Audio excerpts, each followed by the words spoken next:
The Mariners were always gonna offer to make the trade for him. It was whether or not somebody like the Giants or the Red Sox stepped in and had maybe a better offer. Once Luis Arraez went to the Giants, we were just kind of waiting for the Donovan thing to happen this week. That was Ryan Divish, who covers the Seattle Mariners on MLB Network yesterday alongside Alex and T-Bone. I'm BK. We left the show yesterday by asking the question, scale of 1 to 10, how likely are the Cardinals to trade Brendan Donovan prior to the start of spring training? About an hour later, Alex, we got word. Brendan Donovan traded to the Seattle Mariners. Thank God. Has finally happened. I don't think any of us are thrilled to see him go. Brendan Donovan is a good baseball player, and the Cardinals are a better team with Brendan Donovan. The reality of their 2026 outlook, though, is such that they needed to trade Brendan Donovan. The scenario that made the least sense for the Cardinals was keeping him without a contract extension. I could have understood trading him. I could have understood extending him. I did not understand bringing him back without a deal. And what they got in return, this is the kind of deal that they always should have probably been prioritizing.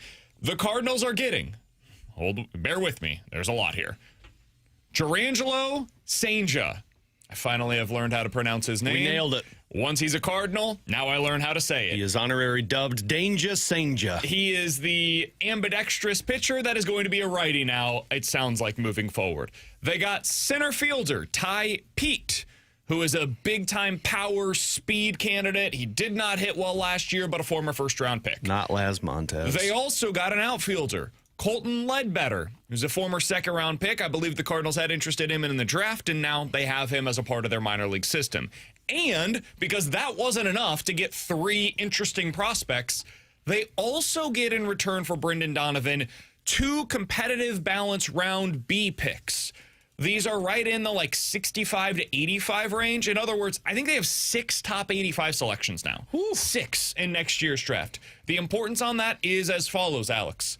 They have a boatload of money to spend in the draft, and it allows them to get super creative with signing bonuses for some of their players. Guys that would not be available to some teams will be available to the Cardinals because of signability issues. That's a really nice thing. We'll talk about that more as we head into the draft.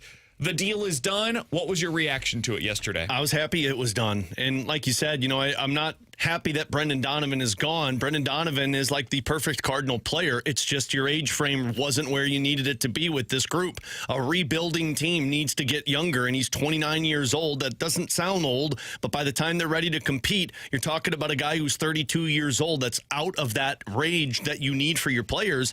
You got the best that you could in return. I did not see the sense of bringing him back either with an extension or without an extension. A rebuilding team needs to do exactly what the Cardinals just did. Bring in top assets like Cijntje. Had to go with it there. You bring in some high upside guys. You bring in some swing and miss guys that, maybe they hit, maybe they don't, but you take chances. But more importantly, and I forgot that they can trade draft picks, to get 2 picks in the top 85, that's massive for a Cardinals team. So, look, It sucks to lose Brendan Donovan, but this was the best path forward for the Cardinals. Continue to stock your system with prospects that can compete for roster spots and with picks that you can go out there and select to be your poison. I would have loved to see them go get that big bat like Montez. I was bummed that he wasn't a part of it, but you know where you can find those big bats? In the draft in the top 85. So I have seen some criticism of the deal similar to this. From the 636, guys, we couldn't even get a top 5 prospect for another organization or a current pitcher from their roster. More doesn't necessarily mean better. My guess on what happened here and why it took so long to get this deal done, this is all just my personal read into the situation. I think the Cardinals wanted to get 2 of their top-level prospects.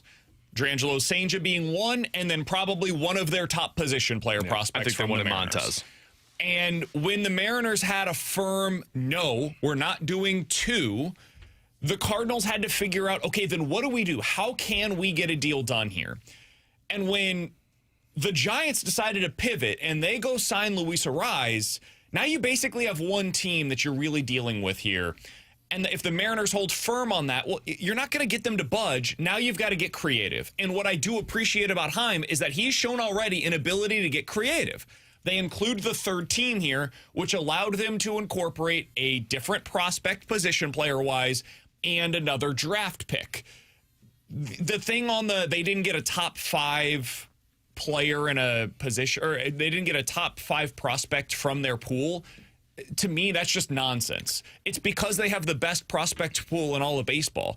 If this was the Astros prospect pool that you were pulling from, I think Senja might have been their number 1 prospect in their system. Yeah. He is a top 100 prospect in all of Major League Baseball. The Mariners are just that good and that deep with what they have that he doesn't rank as highly in their system. So it's a very good return. Everybody in third-party publications says, hey, the Cardinals did really well here. I don't think you could have asked for a whole lot more. We will hear from Chaim Bloom coming up here momentarily. 314-399-9646. That is the Air Comfort Service text line to get involved in the show. We've got plenty more time to give you our thoughts on this as well. Certainly want to hear from T-Bone. We'll get to Derrick Goold, Cardinals Insider, coming up in the 12 o'clock hour as well. You can check us out on YouTube, youtube.com/101 ESPN STL. Chaim Bloom's press conference will be next here on 101 ESPN.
The Cardinals officially made the deal yesterday, sending Brendan Donovan to the Seattle Mariners. In return, they got a little bit of everything.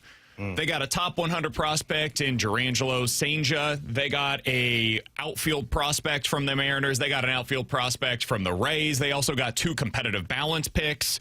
It's a lot. They got a lot of stuff. Like a box of chocolate. You never know what you're going to get. Absolutely. And today, Chaim Bloom will be speaking with the media momentarily to give us his thoughts on the deal, how it all came together, what it means for the Cardinals, and how they now view the rest of their offseason as there's, a week left prior to the team reporting to spring training down in Jupiter. So we will hear from Chaim Bloom momentarily here on 101 ESPN. T-Bone, I don't know how much time you're going to have here, but we only had 5 minutes in the opening segment, so we got compressed a little bit for time. What is your kind of elevator pitch on how you viewed this deal yesterday? Don't worry about watching that. I've got it right over here, so I'll let you know if we're getting close. Yeah, I like the move from the Cardinals because you end up getting a high upside starting pitcher who is in the top 100 of prospect ranks. And I went back and looked last night. A lot of guys that end up in that 90 to 100 range. I was curious to know, okay, do you end up getting really good arms in this sometimes? There's a decent amount of starters that have been in that range, and 2 that have been from Seattle before, in Bryce Miller and Logan Gilbert. Ooh. And there was a long list of other guys that have been good/great pitchers that have been in that range. So I like that. I like some of the outfielders that they got in the deal as well. Power tool with a lefty that's still pretty young that you can work with. Maybe hope he has the Baez trajectory. Joshua Baez, the outfielder who struggled early on with his power tool, and the Cardinals were able to unlock that. So I like that. And I like the fact that you end up getting 2 comp picks in this as well, because it's 2 things. 1, it's more darts to throw at the dartboard when it comes to drafting. And 2, as you pointed out in the open, it adds to the bonus money that you have in the draft, the slot money that you have available, so where you can take more risk later on in the draft. All right, it looks like Chaim Bloom is preparing to speak with the media momentarily as they break down the Cardinals trade of Brendan Donovan. You're listening to this on 101 ESPN alongside Alex Ferrario and Tanner Hendrickson. I'm Brandon Kiley. Let's go now to Chaim Bloom, who's making his opening comments to the media as they've assembled after the Cardinals officially traded Brendan Donovan to the Seattle Mariners yesterday. We'll be hearing this here on BK and Ferrario. Use your raise hand function so we can call on you when we get to the Q&A portion of the program.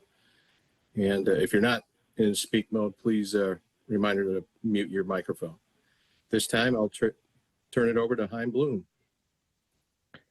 Thanks, Brian. Thanks, everybody, for being here. As Brian said, and as you guys know, as we announced last night, we traded Brendan Donovan to the Seattle Mariners, a 3-way deal with them and Tampa Bay, and got 5 pieces in return. Jerangelo Sainja, starting pitching prospect from Seattle. Ty Pete, outfield prospect from Seattle. Colton Ledbetter, an outfield prospect from Tampa Bay, and 2 competitive balance round picks in this summer's draft. I'm sure we'll talk about these players and the draft capital, and we're very excited about the talent that we got in return, the upside that brings us. I do want to take a moment just to talk about Donny and to thank him for everything here. Simply put, I've said it before, this guy is just a top shelf person, and of course a very, very good baseball player, and really emblematic of so many things that this organization should be about, not just in terms of how he carries himself, but also in terms of, him being a 7th round pick who ascended through the ranks here, homegrown, to become a key major league player for us, represented us the right way on and off the field. In the last couple months in particular, just being out and about more and doing some events in the community, seeing people in the community. One thing I reflect on is I learned just from interacting with our fans that not just how special Donny is to our fans, but also in particular to a group of our fans, to our veterans. And I've had my head down pretty good the last month, as you might imagine. But when I have had a chance to poke it up and look around what's going on in the world, there's a lot going on that makes you think about and be incredibly appreciative of our freedoms and the rights that we enjoy as Americans. And Donny's reverence for people who have put their lives on the line to safeguard those rights is inspiring. It was not lost on our community. That's a legacy among many that he leaves here, and one that I know will continue, and that I know we will continue to honor, and that I'm personally appreciative of and really admire. When I was first introduced in this role a few months ago, we talked about the need to focus on our long-term goals and prioritize them over the short term, and to be willing to do that and make decisions that will do that, even when they're hard. And this one was. But in terms of what the talent we got back could mean for what we're trying to do, nothing's ever guaranteed with prospects or draft picks, to be sure, but for what it could mean for what we're trying to do and where we're trying to go, and how it furthers our chances of long-term success, we felt it certainly does that. And that's why we made the deal.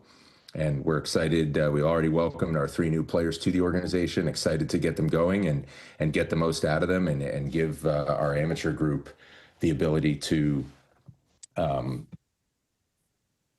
make 2 more big selections in this summer's draft. So with that, I'll turn it over to your questions.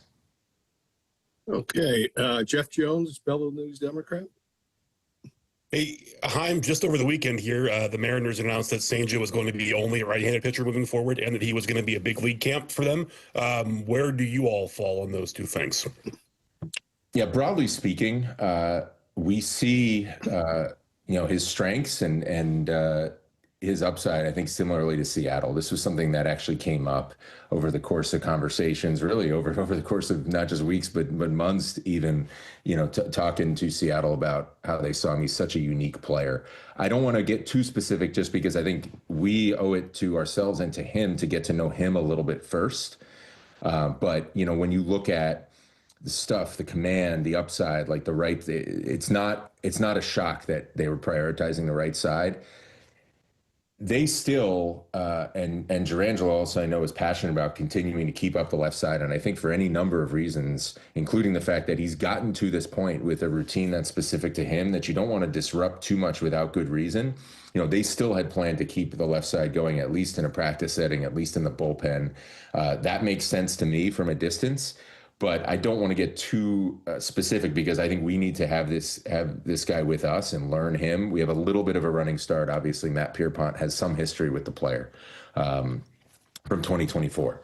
But first and foremost, we'll get to know him, understand him, see what's on his mind, make sure he's using his voice in his own development, because he is unique and knows himself best. But broadly speaking, we do think that the course that they were going to take is a good one. Next, let's go Derrick Goold, the St. Louis Post-Dispatch. Hi, Han. Thanks for this time. You touched on it a little bit, where you were talking about long-term view and maybe some short-term difficulty. I know your fondness for the history of baseball. I wonder what this offseason you have traded 4 All-Stars, and now on a roster you have no All-Stars. This is obviously a franchise that is used to having stars decorate the outfield or the field. I wonder what you think this offseason has done, both symbolically and then strategically, for how folks should view the Cardinals.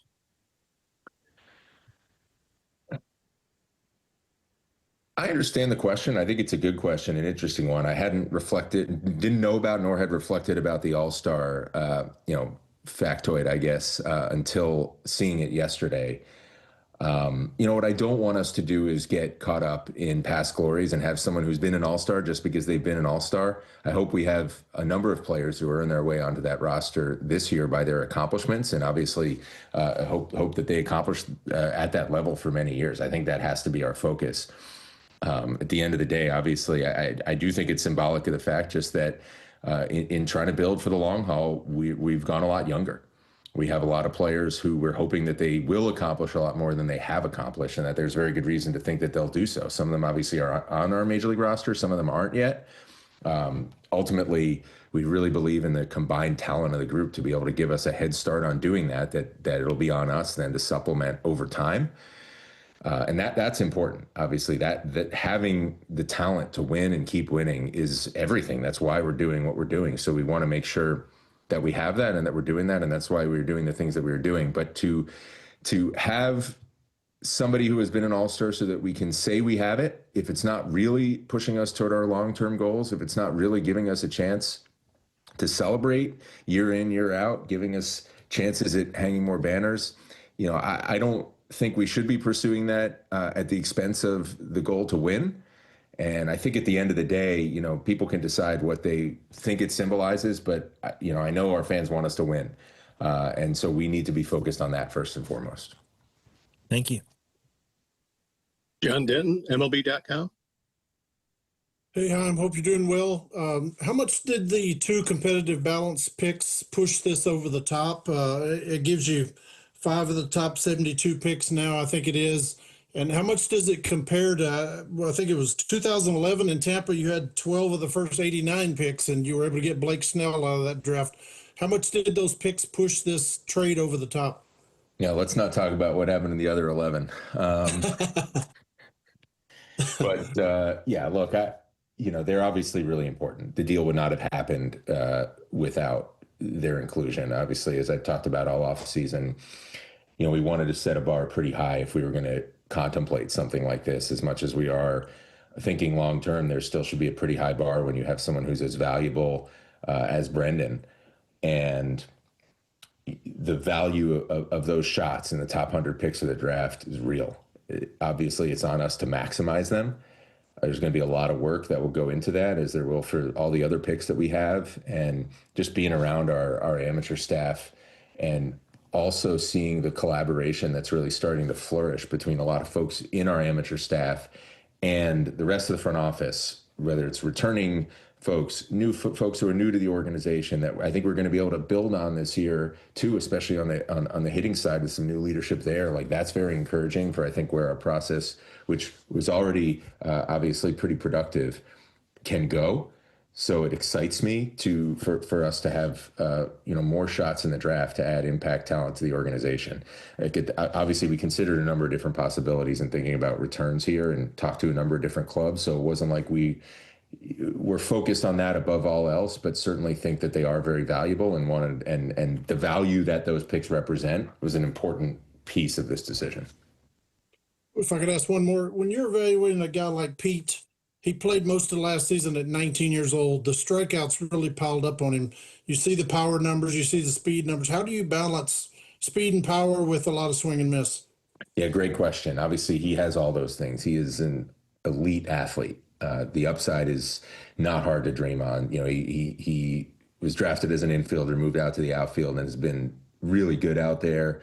And like you said, he can impact the baseball. He can run. He can steal bases. He has swung and missed quite a bit. And obviously, that's part of the reason a player like that is available in the context he was, is, one of 5 pieces in a deal like this. We do have some optimism that there's some things we're going to be able to do on the training and programming side that can help him. But, we should also recognize that the other 29 clubs are smart and they try to do things as well. So by no means do we think this is a turnkey fix, so to speak, but just something that we do have optimism that we can help him with, and want to get to know him and obviously see what he's been doing and what he's comfortable with, and not take his eye off of his strengths, because he's got the ability to impact the game in a lot of different ways. Thank you. We'll go to Benjamin Hochman, Post-Dispatch. Hey there, Chaim. With Nolan Gorman in 2026, what progress and accomplishments do you and your staff need to see to basically say this guy's part of the long-term future? It's obviously a big year for him. We've talked about it. I mean, he the last couple years have not gone the way that he wanted. We know last year was a big year for him, and he showed flashes, but he was never really able to consistently get to that best version of himself.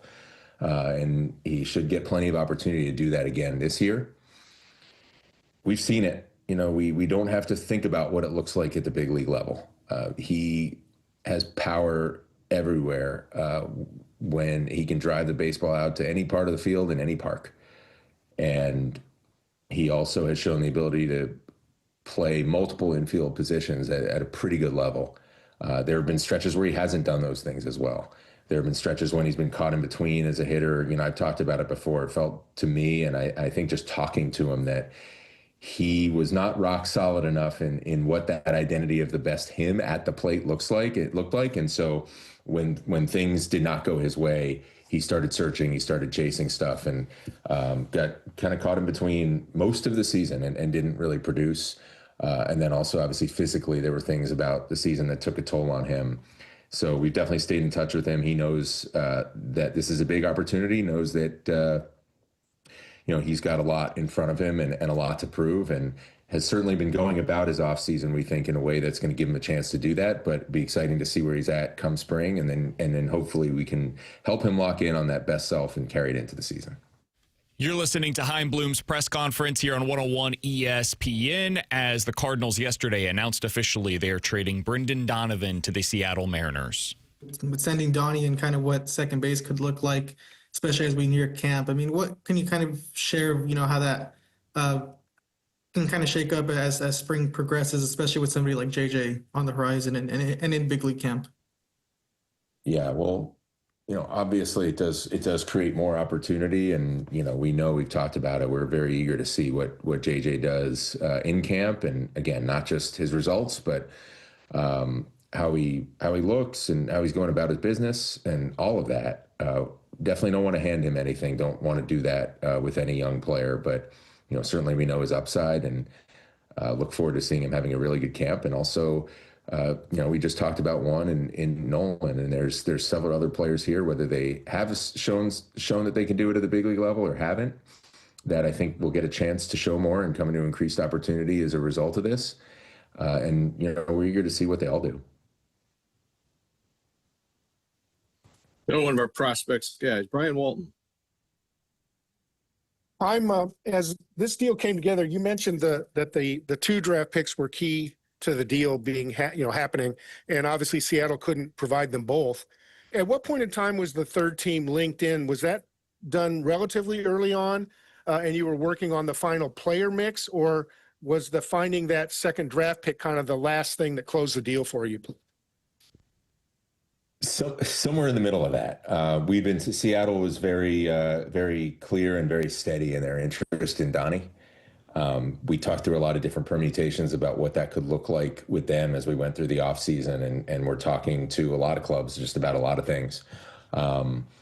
And we also knew that obviously if they got Brendan, that Ben Williamson was a player who, a really talented player in his own right, particularly on defense. Someone that they would then have tough time finding a lane for and would be willing to move. But just given a lot of the opportunity, the need for opportunity that we've talked about in our infield, wasn't necessarily the best fit for us in terms of how that might squeeze us, and not a player, regardless of his value in a vacuum, not a player that we felt we'd be able to leverage properly. And, so then they started talking about other teams that potentially might have interest in him. Helps that I think the relationship between all 3 lead executives at these clubs is pretty good. Obviously done a lot of business over the years, but even without that usually doesn't necessarily get in the way of making a deal when you don't have that, and it doesn't necessarily make it easier to match up on value when you do. So we had different conversation with them. Kind of took a while. There was some in and out with that. Just took a while to figure out how we might be able to line up in a way that would satisfy everybody.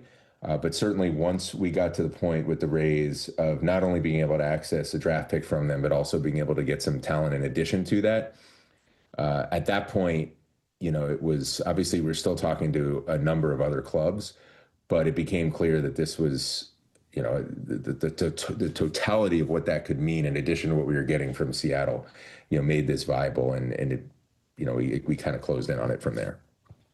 Very good. Thank you. Lynn Worthy, Post-Dispatch.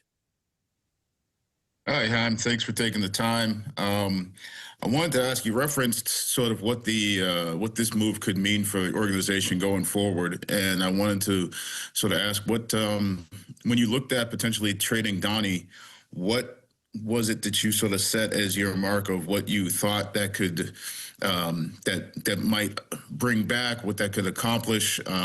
What would be sort of your bar for, what would make it worth it to trade him, and how close you came to accomplishing that with the deal that you ended up executing? Yeah, good question. I mean, this comes up so often when you're talking about moves, whether you're talking about trades, whether you're talking about signings, is we obviously, so much of our jobs is to figure out, how to value talent, and both evaluating it and valuing it. And there are a lot of different ways to do that. Didn't want to get so locked in on one particular deal structure that it would cause us to miss an opportunity. We certainly wanted to make sure that we were getting a lot of value back, just, bluntly, that if we were going to consider this and do something this difficult for the sake of the long term, that we want to feel like we were getting a lot of long-term value. And obviously doing the best we could to value everybody and everything that we might be able to access, and look to see if it cleared a certain bar. And then obviously not just a bar that we would set internally, but also made sure we were taking the best offer that was available to us if there was a lot of interest, which in this case there certainly was. And then, within that, there's obviously different shapes to that value that you can contemplate, and didn't want to get too rigid again to miss a good opportunity. But we also wanted to make sure that we were getting talent that had great upside, that had the upside. You understand when you're talking about prospects, like I said, talking about picks, there are no guarantees, but at least one piece, if not multiple pieces, that both had the upside to really impact a playoff caliber team and a reasonable path to get there. And in this case, we do feel like we accomplished that. We also, again, with both the number of players we got and also the picks, feel like we gave ourselves a lot of chances to accomplish that, which is also important. And if I could follow up, you mentioned it there too, the number of players. I wondered for you how, and it's probably a lot of give and take there, but how you gauged maybe guys with prospects with higher floor, or maybe even higher upside, versus the volume of what you guys got, and how that sort of shook out throughout this process. Yeah, there obviously, as you can imagine, when you're talking about something like this all offseason, there's a lot of different things you might consider, and obviously a lot depends on who teams are willing to put into play. And like I said, we didn't want to be so locked in on a particular deal structure. You don't want to optimize for the number of players, right? You want to make sure you're getting a lot of talent, and that you're getting talent back that you feel, like I said, can impact a playoff team. And where that landed in terms of the number, I mean, that there are different ways that could have gone. Again, you're not just trying to get to a number. More is not necessarily better, because they only let you put 9 of them out there at once. So you want to make sure that the guys you have out there are pretty good. And there's only so many guys who can do that. And, when you have a chance to get 1 or 2 of those who are really cream of the crop in terms of prospects in this industry, you don't want to look past that. But, we felt we were able to do a little bit of both in this deal, which is part of what made it so appealing to us. Thank you. Jeff, do you have another question, Jeff Jones? Yes, please. Chaim, as we talk about the draft a lot today, there was reporting yesterday that you all have done some reshuffling internally in your office. Can you speak to Zach Mortimer's new position, and also sort of how that affects what Flo does on a day-to-day basis and what that looks like for you all? Yeah, this one, I guess, put it on us for executing this trade before we were actually fully ready to announce this externally. Actually, we haven't even announced it fully internally to all of our baseball operations staff, which we will soon. But when you promise transparency, I'm not gonna hide the ball to you guys. We did have our amateur and pro scouts in for meetings last week, which was actually good timing for a lot of things we're talking about, and a lot of fun as well to get the group together, get them together with some of our on-field leadership too, and some of our domain heads, and really talk shop in a really focused way. And we were able certainly to roll the news out to those groups then. So we actually have 2 promotions within our amateur department. Promoted Zach Mortimer, who's a longtime Cardinal scout and national cross-checker, to director of amateur acquisition. And also Ty Boyles, who's a manager of amateur scouting in our office, promoted to assistant director of amateur acquisition. And Mort will report to Flo. Flo will continue to oversee both the amateur and pro departments at a high level. Simply put, is we did this on the pro side. Obviously, that was a little different because that was a department that didn't really have a dedicated department head. But we thought if we were really going to do this well, that it made sense to have a director in each department under Flo, so that he could appropriately divide his time in productively overseeing both departments. The ultimate responsibility on the draft side still rests with him, but it made sense And there are a lot of organizations that use this type of structure to elevate a department head under him. And so Mort is, immediately responsible for the day-to-day operations in the amateur group, and increasingly will certainly take on responsibility for the draft as well. And we just feel this gives us a chance, as we're trying to advance our processes in all domains, this gives us a chance to accelerate that process, to be more detailed in that process. And like I said, to allow Flo to have some of those benefits of high-level oversight that you can really spur productive change in ways that are hard when you can't get off the treadmill of the day-to-day. So we like the way this structure sets us up going forward. I felt coming in here that we were really fortunate to have multiple candidates from within the organization that we could look at for a role like this, and that it was great to be able to stay internal within that department. Both those guys that I mentioned that got those promotions have served in a lot of different roles in amateur scouting, really valuable parts of that department, and very excited for their new opportunities and for what it should mean for us over time. Benjamin, another question? Yes. Obviously, you would have kept Brendan Donovan if you didn't find a deal that you wanted to make into the season. But can you discuss and talk about the symbolism, if you will? You've cleared the deck now. Basically, all the guys that could be traded, I presume, more or less have been traded, and young guys, here we go. Can you talk about that? Put your spin on that. I try not to think of it in those terms. I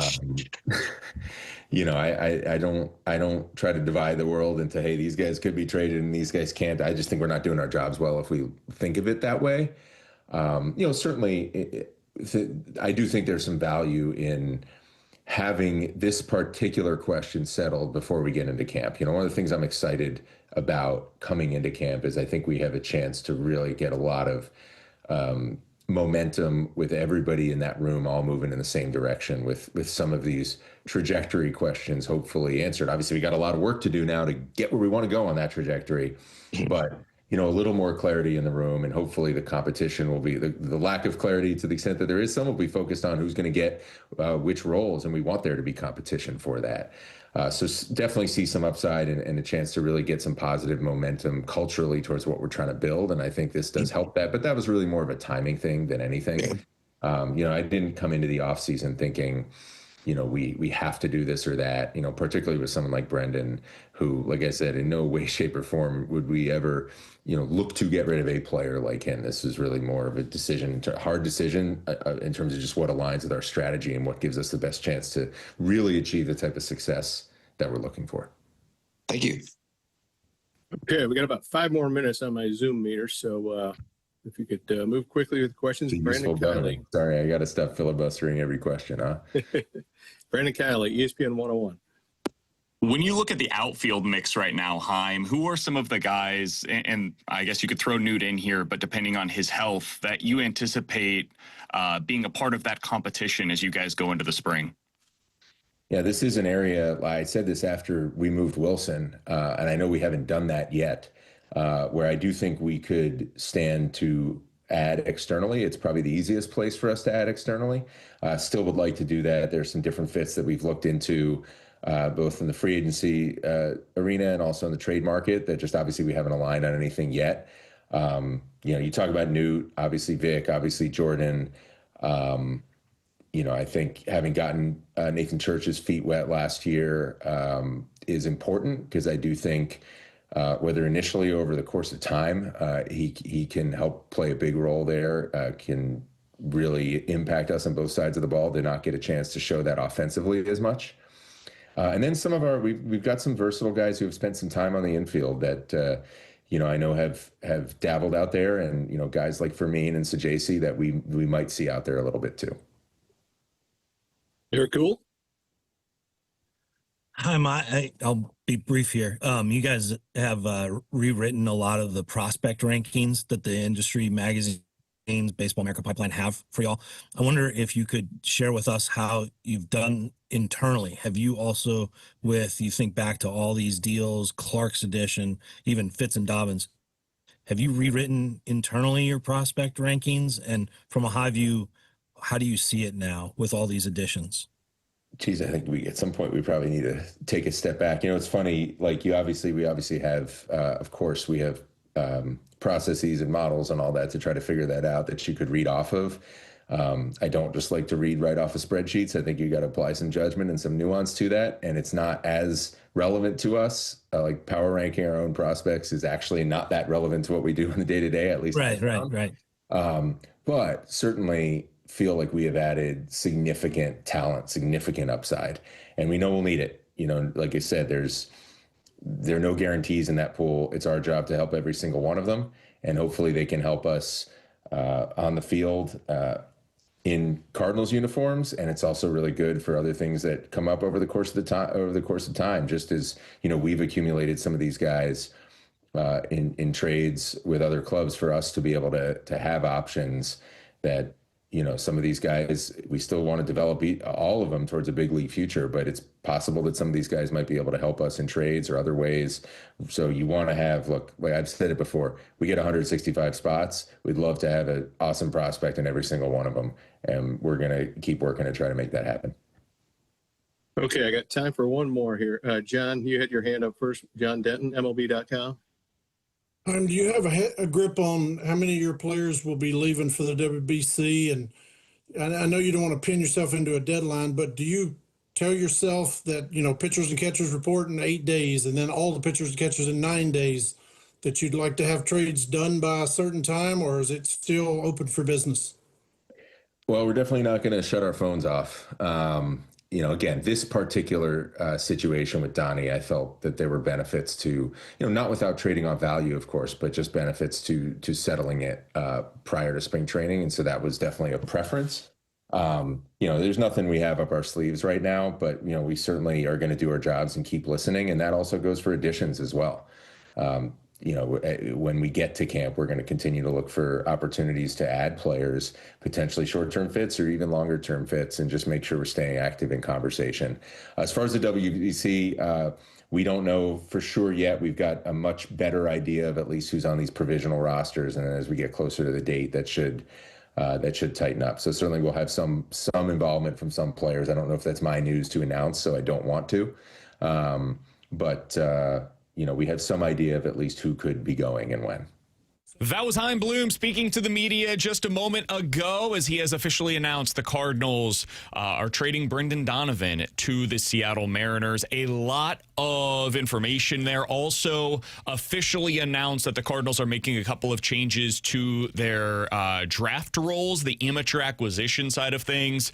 It sounds like it's basically Randy Flores getting more of a top-down approach to player acquisition. He'll oversee both the draft and the amateur side of things and also the pro side of things, which was not previously on his plate.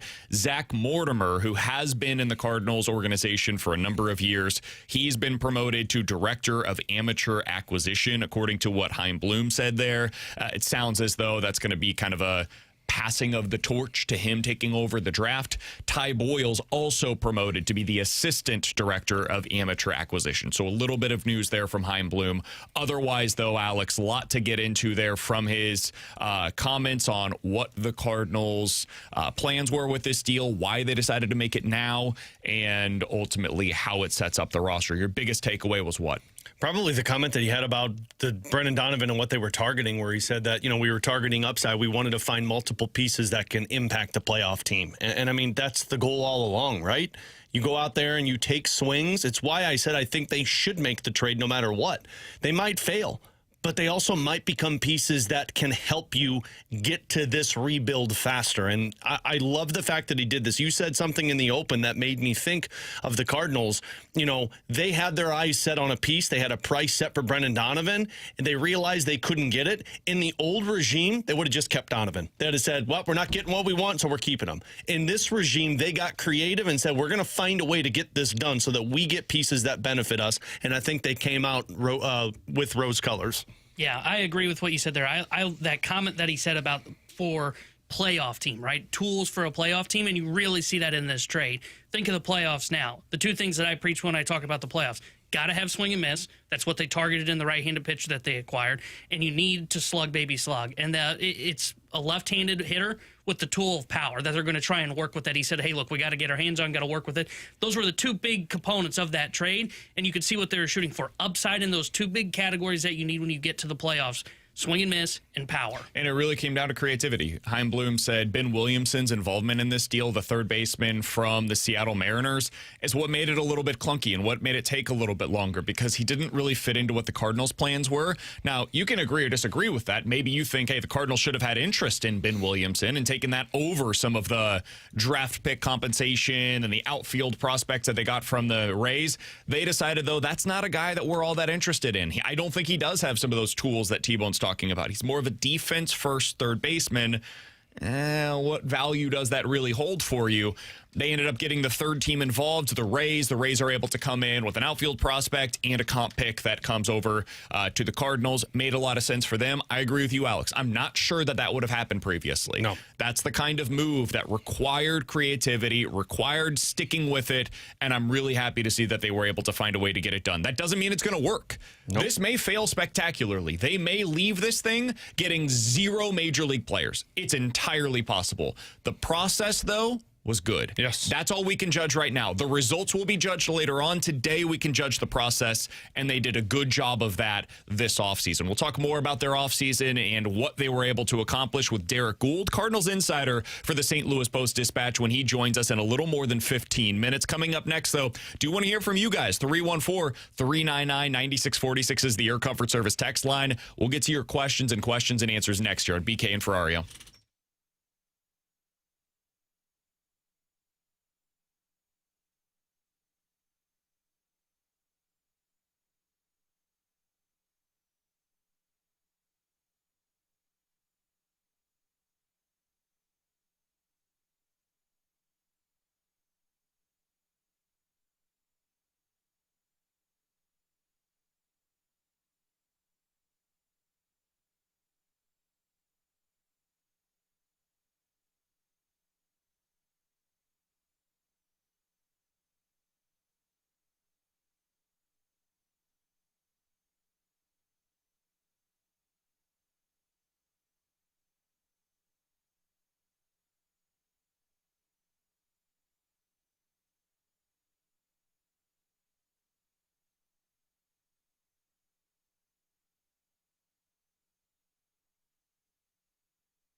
Tanner Hendrickson here, and Super Bowl 60 is this Sunday, and DraftKings Sportsbook is an official sports betting partner of Super Bowl 60. Look, I've already put together my parlay for the Super Bowl. I like the Seahawks on the spread -4.5. I think JSN's going to have a big game in this one, so I'm taking him for 100-plus receiving yards and an anytime touchdown score. And Drake May I'm going to take for under 220.5 passing yards. Also really like the under in this contest as well. But be sure to go over there, build those parlays, put some prop bets in as well, because get this, DraftKings has had your back all postseason long, will continue to do so during the Super Bowl with early exit protection. If the player goes down and you're eligible NFL prop bet in the first half, you still get paid out in cash immediately once your bet settles. No bonus bets, no waiting. So download the DraftKings Sportsbook app now and use code Tanner, that's code Tanner, to turn $5 into $300 in bonus bets if your bet wins. In partnership with DraftKings, the crown is yours. Gambling problem? Call 1-800-GAMBLER. 21 plus. Physically present in Missouri. Eligibility restrictions apply. Bet must win to receive bonus bets which expire in 7 days. Minimum odds required. For additional terms and responsible gaming resources, see dkng.co/audio. Limited time offer.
Tanner Hendrickson here with a Sports Center update brought to you by Saliga Heating and Cooling. Yesterday, the St. Louis Cardinals traded Brendan Donovan to the Seattle Mariners in a 3-team deal that involved the Tampa Bay Rays. Cardinals received 3 prospects and 2 Comp B picks in return. And if you just missed it, Chaim Bloom spoke to the media. If you missed it, you'll be able to check it out on the podcast page later on this afternoon at 101ESPN.com or via the free 101 ESPN app. The Sports Center update was brought to you by Saliga Heating and Cooling, a Daikin Heating and Air Conditioning dealer.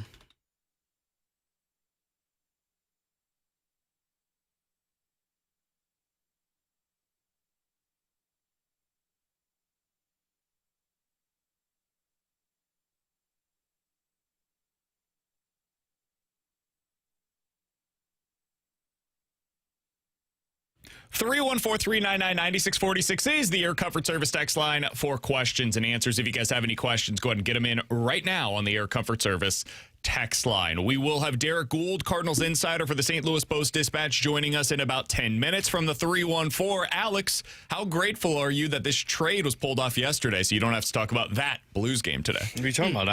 I'd love to talk about that Blues game yesterday. Yeah. No, I'm very grateful. Very grateful that we have something other than Blues to talk about today. 314-399-9646 is the Air Comfort Service text line. Guys, do you think Ty Pete is their backup plan next year if Victor Scott II doesn't pan out for 2026? That seems aggressive. Yeah, I don't think he's a year away. He's 19 years old and able. He's probably 3 years away at best. I think he's probably a plan if Victor Scott doesn't become what they hoped. It's just not next year. And beyond that, just get a bunch of talent and figure it out. Mm-hmm. That's the plan. It's not necessarily about who and when or where. It's about get good dudes. If you get too many really good players at a specific position, you can figure that out later on. You can trade them. You can put them somewhere else. Like if Ty Pete works out, put him in a corner. If he can hit for power, you can put him into a corner. Just a really good outfield defender that you put in a court. Great. You know what you do when you have not a problem. Well, you know what you do when you have 5 outfielders that are all awesome? You trade one of them to go get a piece that you don't have on your team. Yeah. And if for some reason it doesn't work out, Pete doesn't work out, Scott doesn't work out, you don't end up with a center fielder in your system, Giants just paid one for what, $10 million? It's not super expensive to go out to the market and find a good major leaguer that can play center field at an adequate level. 314-399-9646 is the Air Comfort Service text line from the 618. Guys, what's your true opinion on how Chaim has done so far this offseason since he officially took over? Outside of oddly dealing with his former teams exclusively, I think he's done a pretty good job. I don't know why people are surprised by that. Like, you make deals with guys that you're used to making deals with. Like, it happens in hockey. It happens in all sports. Teams that typically make deals, they call them up first because they're easy to negotiate with. Like I said it on Twitter yesterday, and maybe I'll soften it a little bit because A+ means it's perfect, and I don't think any offseason is perfect. I'd give it an A, though. I'd give it like a high A. You got everything accomplished that you needed to accomplish. You shipped out some bloated contracts. You moved off of pieces that aren't going to be here, and you brought back and strengthened your minor league system. It's everything the Cardinals needed to do this offseason to start this rebuild. Yeah, I would give it an A. I graded it higher yesterday before the Donovan move had been made, and I gave it a B+ yesterday. I think it's an A. He's targeted some pitching that's got some stuff, which they desperately need. If you look at Eno Sarris, dropped his rankings of Stuff Plus, which basically how good is a pitcher stuff. The Cardinals had one guy in the top 100 in baseball, and that one guy is Dustin May, and he was barely top 100. So they needed to add that to their system, and he was able to get off some bloated contracts. He was able to move Arenado to free up third base. I think it's an A offseason for him. From Gert B. Frobe, guys, I heard Randy Carricker say that he thinks Army wishes he had the Bolduc/Mayu trade back. What are your thoughts? I think that is far from a trade that Armstrong is still losing sleep over right now. It wouldn't even be in my top 10 of moves that Army wishes he had back. Bolduc's not lighting it up right now. He's on the third line for Montreal, and Mayu's just been kind of riding the line these last few weeks. So, yeah, I could list off 10 different trades he wishes he could have back right now before I'd even get to Bolduc and Mayu. Yeah. I think that they had a signing that they would like to take back before they get to the Mayu trade. Who are you thinking over there? Kim Fowler. They extended him too early. Yeah, I mean, like, I'd also put Booch into that conversation. yeah, Sure, I'm talking about like within the past calendar like right year. now. Like, I know if we we're don't just looking at those The two. reason I asked because I felt like there was a couple that you could look back on there. Yeah, I mean, we don't have time because we got to get to Goold, but I could rattle off 5 of them for you right now. Not signing Alex Pietrangelo was a decision I guarantee he's losing sleep over. Trading away TJ Oshie, I know it got you past the Blackhawks, but that guy turned out to be a stud. Giving Torrey Krug a long-term contract and re-signing Nick Leddy. And trading Ryan O'Reilly. Like, I could keep going before we get to Bolduc and Mayu. How many goals do you think Zach Bolduc has in his last 19 games? Less than 5, so I'm going to say 3. 0. Has not scored in his last 19 He's games. playing like 11 minutes. From ThrowFan22, BK, the Cardinals absolutely fleeced the Mariners. Do you all agree? I don't. I actually think it's a really good trade from everybody's perspective. Yeah, I mean, all 3 teams got exactly what they needed If from I'm this deal. Seattle fan right now, dude, I am super pumped about my team. 100%. This is why you build up your farm system for And this player. I'd have to give away anything that could be impacting my team fairly soon. Some of these This younger year, yeah. guys. Yeah, so I mean, like, I kept my top guys in place. I gave away a piece that I probably didn't want to, but man, my team looks awesome right now if I'm the Seattle Mariners. I don't think anybody got fleeced. I think the Mariners got a really good player. They gave up, because their farm system is so strong, they did not give up one of the top 3 guys in their system. They gave up a pitcher that is really good and has high upside, but isn't one of the top 2 guys in their system. Great. That's exactly what you want to do, is build up your system to the point where you're not hemorrhaging young talent whenever you have to make these deals. And in return, they get Brendan Donovan. And the Rays are like, yeah, we'll give up a couple of comp picks and, an outfielder that probably isn't going to impact our team. And in return, we get a guy that we control for 6 years that's a defense first third baseman. Perfect. Screams Tampa Bay right. And the Cardinals got a bunch of prospects and picks. Every team is better for what their plans are and how they view both their immediate and long-term future. It's a good deal for all 3 teams involved. Derrick Goold gives us his perspective on this next year on 101 ESPN.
Tanner Hendrickson here, in Super Bowl 60 is just 5 days away, and DraftKings Sportsbook is an official sports betting partner of Super Bowl 60, and DraftKings got a bunch of great options for you. You can build together some parlays like I have been telling you about all week. You can also go out. They've got the best spot, in my opinion, to do player props, and get this. We know anything can happen during the Super Bowl, and DraftKings has your back with early exit protection. If a player goes down in the first half and you're eligible NFL prop bet, you still get paid out in cash immediately once your bet settles. No bonus bets, no waiting. So download that DraftKings Sportsbook app now and use code Tanner. That's code Tanner to turn $5 into $300 in bonus bets if your bet wins. In partnership with DraftKings, the crown is yours. Gambling problem? Call 1-800-GAMBLER. 21 plus. Physically present in Missouri. Eligibility and restrictions apply. Bet must win to receive bonus bets which expire in 7 days. Minimum odds required. For additional terms and responsible gaming resources, see dkng.co/audio. Limited time offer.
We continue discussing the Cardinals avoiding the Blues for Alex Ferrario's sake. Hallelujah. Here on BK and Ferrario. We do so now via the Callier and Thompson hotline with our friend, the Cardinals beat writer for the St. Louis Post-Dispatch. That's where you can find all of his great work. Also on Twitter, at D Goold, rather. He is Derrick Goold joining us here on the show. Derrick, appreciate the time as always. How you doing, my friend?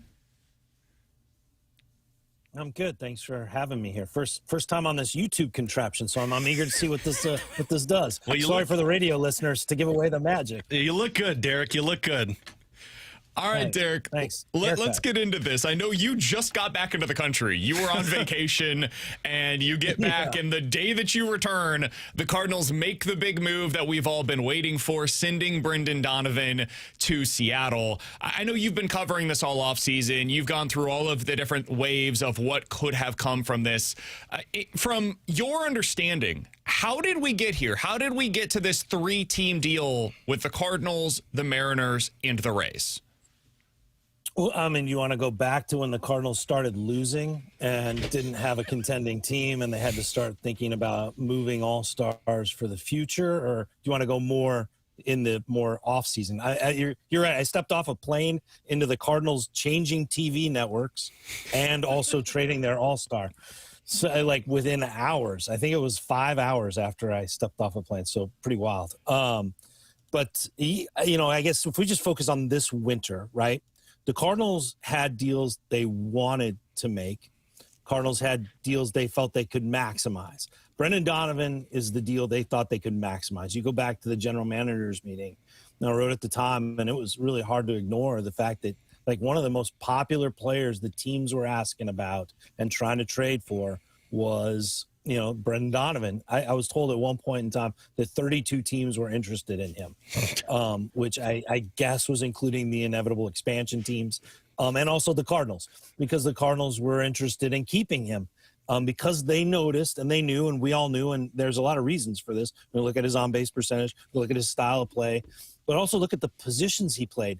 He was just drawing a lot of attention, and they felt that here's a chance, here's a player who, with 2 more years of control, doesn't exactly fit their window of when they expect to contend, when they expect to have their core. So if they don't see them doing that in the next 2 years, then what could they get for their contending core from trading Donovan? And that became kind of the goal. How do you take this interest in him, 2 more years of control of him for whatever team's interested in, and maximize the return? It was the biggest move that they could make that was a stride towards the future, and probably the most significant move that they could make symbolically to show they're focused on the future. This is a move that Cardinals of a year ago, 3 years ago, past 2 decades would not have made. He's a player they would have held on to in the hope that lightning struck and they get into the playoffs with an 83-win team. Derrick, this is going to sound like an odd question, but I have reasoning behind it. How impactful do you think these draft picks are compared to the prospects that they're getting back in return? Huge. And it's not necessarily because of the names attached to them. It's because of the dollar figures. That bonus purse is going to be significant. You're talking about 6 of the top 85, 5 of the top 72 possibly draft picks. Each of those comes with an assigned slot value. Those slot values add up to create the Cardinals draft purse, or what their limits are. And then you guys know that, there's penalties for going above it that is then based on that purse, right? Okay, so the Cardinals will have a lot more flexibility in what they can do with each of those picks. You don't have to spend the slot. You can go under slot one place, like, say, get a college senior or someone who doesn't have the NIL to go back to, right? And get him at a lower bonus, and then play up, maybe go after a higher, for high schooler who you do have to compete with the NIL they might get from going to an SEC school. And you now have that additional space that comes with these 2 picks. It's really significant. And then that's all beside the fact that you got what could be a pretty rich draft in talent.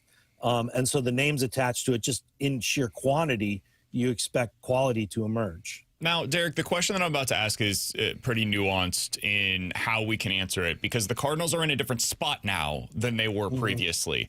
But this is a very creative deal. It's the kind of deal that required 3 teams to get done. There's comp picks involved. Like, there's just a lot of different stuff that was put into this. Do you think this kind of deal could have been done under the old regime, or did this require a fresh set of eyes to come in with new ideas on how to put this thing together and how to get these kinds of deals across the finish line? I think there's an element there about ownership too, and having the motivation being different. I think the previous group, they orchestrated some 3-team deals. They orchestrated a rather creative one that you might remember, or they didn't orchestrate it. Sorry, they were pulled into, and their conversations sort of helped lead to it. They were after Jake Westbrook, and San Diego then brought it all to kind of together. It involved Ludwig, and then a guy named Corey Kluber was a rather unknown prospect who was moved into the deal to go to Cleveland. So they had deals like this, but that motivation, that speaks to kind of ownership and the motivation, right? That deal was about getting Jake Westbrook, a guy who could contribute at the major league level. This front office right now has been empowered to make decisions on a longer, please forgive the use of the word, a longer runway, right? They want they want to focus on the future, and they've been given the green light, not only in the green light, but they've again been given the rocket booster to do so. Like, go focus on the future. And I think we're seeing a lot of what Chaim wants to build from within. And we see that with expanding the scouting departments, even, the 2 promotions that he spoke about today, increasing the influence and the time that a guy like Randy Flores has to not just focus on player acquisition for the draft, but overall player acquisition. This is something that Bloom has really emphasized is how do they know players on other teams better than those teams know themselves. That's the goal. And to go then get those players, trade those players. So I think that it's just the front office emphasis that pulls off this deal. I will add, though, the connections clearly made this possible, and that, Chaim's relationship with Tampa Bay, pulling them in, knowing how to get that second pick, having those connections really helped here. Derrick, you've been covering the Cardinals for some time now. When you look at what Chaim Bloom has accomplished this offseason in terms of bringing in all of these pitching prospects, how strong is this pitching pipeline compared to the last time that they had this strength?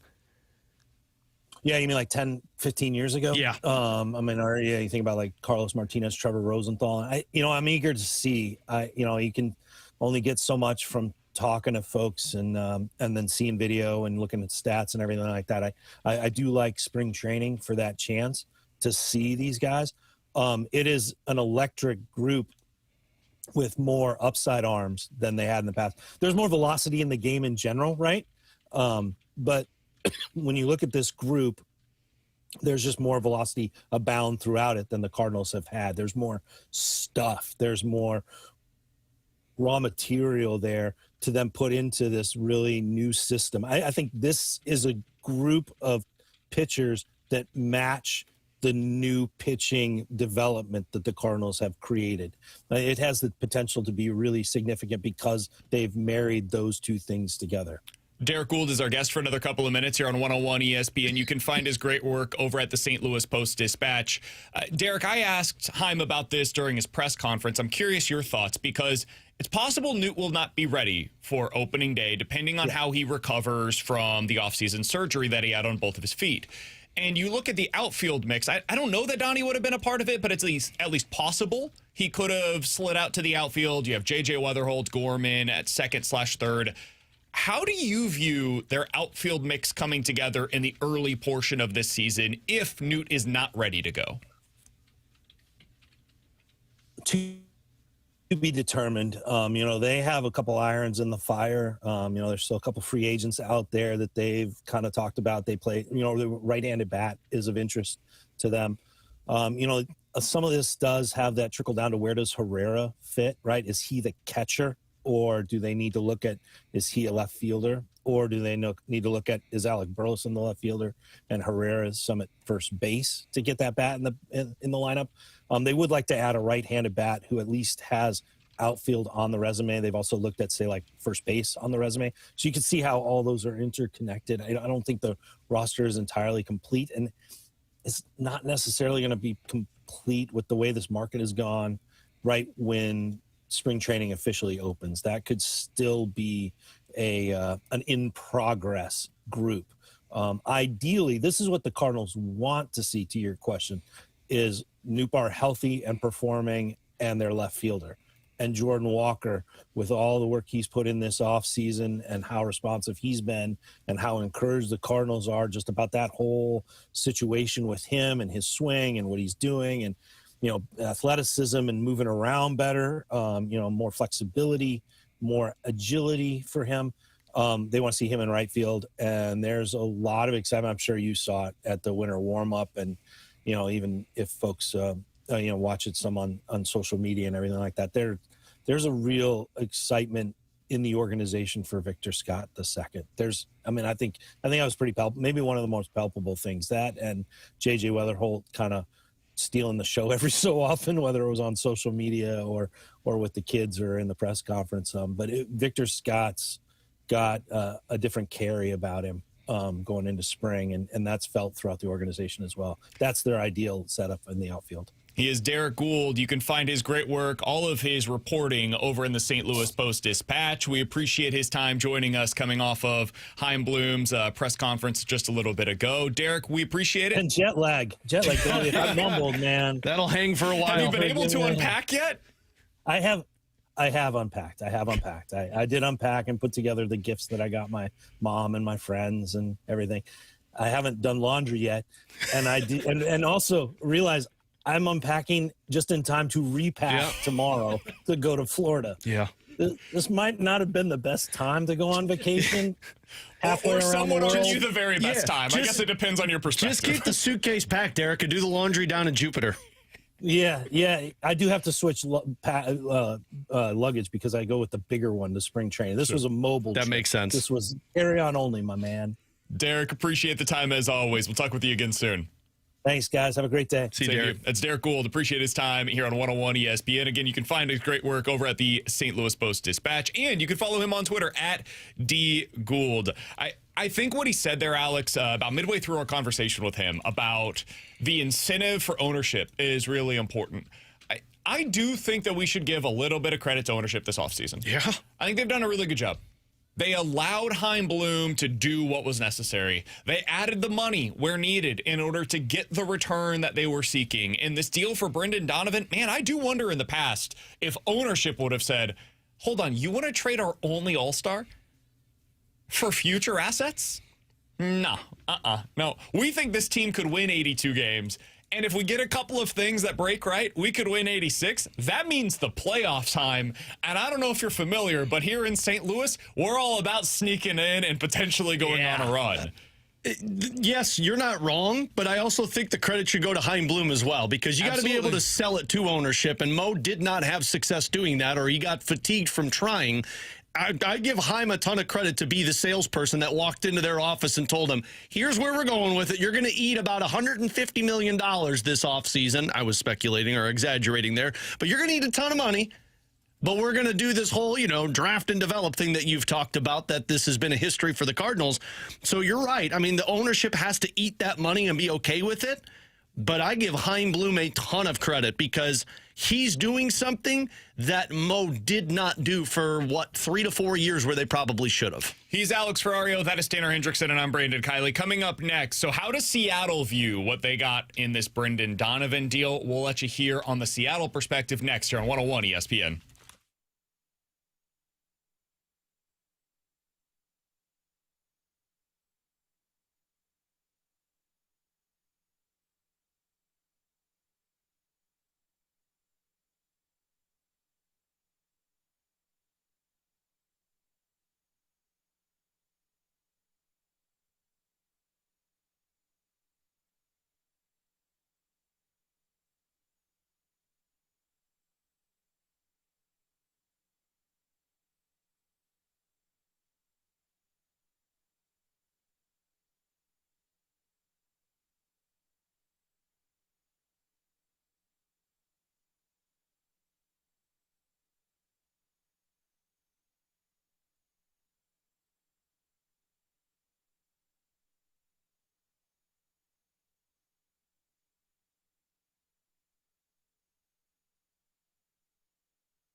Hey, football fans, picture this.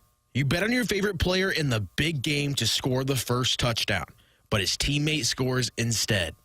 With BetMGM's second chance promotion, you'll get your stake back if your first touchdown scorer scores second instead. That's right. Bet on any pro football player to score the first touchdown of the big game. If you're right, you win. If your player scores second, you get your stake back in cash. Keep the fun going after the first player crosses the goal line with BetMGM's second chance. Try a first touchdown scorer wager with confidence today. BetMGM. Make it legendary. BetMGM and GameSense remind you to play responsibly. Gambling problem? Call 1-800-GAMBLER. See BetMGM.com for terms. 21 plus only. Missouri only. New and existing customer offer. Subject to eligibility requirements. Rewards paid back in unrestricted withdrawable funds. Please gamble responsibly.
With Alex and T-Bone, I'm BK. I promise you we'll talk about the Blues coming up here in about 10 minutes. Do really people want to talk about that? Apparently, our YouTube chat is blowing up, saying you guys are frauds. Can't believe that you haven't talked about the Blues yet. Look, if you want to hear the Blues, in. I got an hour post game to do after every game that you could tune into. 314-399. Yeah. No, don't do that. Wait until after our shows. You can do that at like 7 o'clock tonight. Yeah, that's true. 314-399-9646. That's the Air Comfort Service text line. We also have the YouTube chat available for you at youtube.com/101ESPN STL. So we've given you a lot of perspective on the Cardinals trade, Brendan Donovan going to Seattle. Wanted to play a couple of clips real quick, Alex. I listened to some Seattle sports radio both earlier today and yesterday in the afternoon as well to get their perspective on the deal that sent Brendan Donovan to the Mariners. Let's start with JP Morosi, one of our favorites, national insider. He goes on with our sister station up there in Seattle each and every week. Here was his comment on the Mariners' move for Brendan Donovan. This is within the range of what I thought the Mariners would have to give up to get this player. The Mariners believe they could win the World Series in 2026. And I think you had to ask yourself, honestly, if you're the Seattle Mariners, is Williamson good enough to be at third base when the last out of the season is made and you're celebrating right behind the pitcher's mound? To give up Senja and Pete, they're two good prospects. They really are. But this is still a very good farm system. And this is the type of trade that you make when you are going for it. I mean, first of all, you're not going to be celebrating behind home plate because you got to go up against the Dodgers. But at least you'll be there and watch the other team celebrate behind home plate. But, I mean, That was my thought all along with this. It's like, I as much as I wanted Montez and Senja or any of the other prospects, I was realistic to where Brendan Donovan's not going to bring you back that return. And what worried me was they were going to sit there and be like, well, we can't get it, so we're just going to bring them back and hope we'll get it at the deadline. And I personally believe, it's just my belief, they looked at it and said, okay, we're not getting this, so let's get the next best thing. And they negotiated, they got creative with it, and they got really good return for this. Probably the best return you were going to get for Brendan Donovan, because there were no more competitors with the Seattle Mariners. And on the flip side of this, man, Seattle is coming out looking great, because they did get a piece that not only could be a third base, he could be anywhere on the field for you. He's a piece that can help you win the World Series. He's not a piece that wins you the World Series. He's a piece that can help you win the World Series. Love the way you framed that. Completely agree. Now let's hear from the hosts on the Seattle Sports Afternoon Show.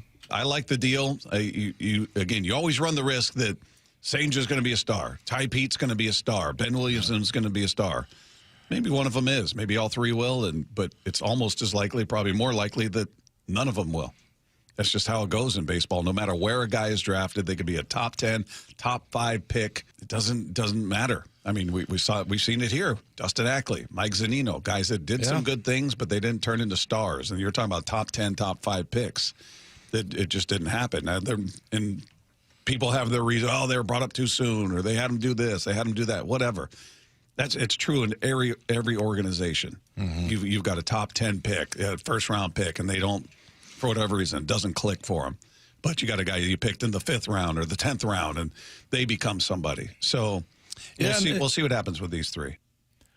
They're basically looking at it through the perspective that we normally view trades from the St. Louis perspective, which is, how does this help us win a World Series? Mm-hmm. And I got to tell you, as I was listening to this, Alex, yesterday, I was incredibly jealous. I felt it for the first, it was envy. I want what they have. I want to be able to talk like that again. And the reason why you make this deal is to potentially get yourself a step closer. Because this trade allows you 2 years, 3 years, 4 years down the road to be able to then be in the position that the Mariners are in right now. They're in that position because they produce a superstar from within, and they have an unbelievable pipeline of pitching talent. They produced 2 superstars from within, Rodriguez and Cal Raleigh. And they drafted Brian Wu in the 6th round. They drafted Logan Gilbert in the 1st round. They drafted George Kirby in the 1st round. They drafted Bryce Miller in the 4th round, and they developed each and every one of them. And they made a big trade for Luis Castillo with their surplus talent from their farm system. That did not come back to bite them, by the way. The big-time prospects, they gave up, at the time, what is viewed as a haul for Cincinnati. Look at Cincinnati right now. You know what they would really like to have? Luis Castillo. Yeah. So they are on the side that I would much rather be on if I'm a Major League Baseball club. But the Cardinals aren't there right now, and they're finally willing to admit as much. They're acknowledging we are not where we need to be. How do we get back there?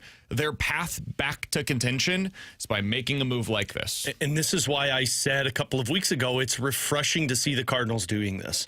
Because as much as I am jealous of what the Seattle Mariners and the Seattle Mariners fans have, you can't get there without doing what the Cardinals are doing. I mean, maybe you can. Maybe that's too extreme for me to say you can't get there. But, I mean, why the Seattle Mariners are in this position, like you mentioned, they drafted and developed multiple stars or superstars in both the pitching and the position players. And the Cardinals have been unable to draft those stars late in the draft, or they've been unwilling to trade or sign those pieces. So now you have to start from ground zero, so you hopefully can get to where the Seattle Mariners are at. Artificial unintelligence on the text line said, I'm still trying to piece together from the last hour and a half. Do you like the trade or not?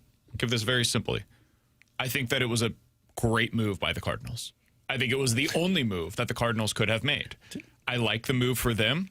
I think it was the smart way to operate. I hate that they find themselves in a place where Brendan Donovan can't be a part of their core. He should be somebody in a well-oiled Cardinals machine that is a Cardinal for life. He is everything that the Cardinals are supposed to be.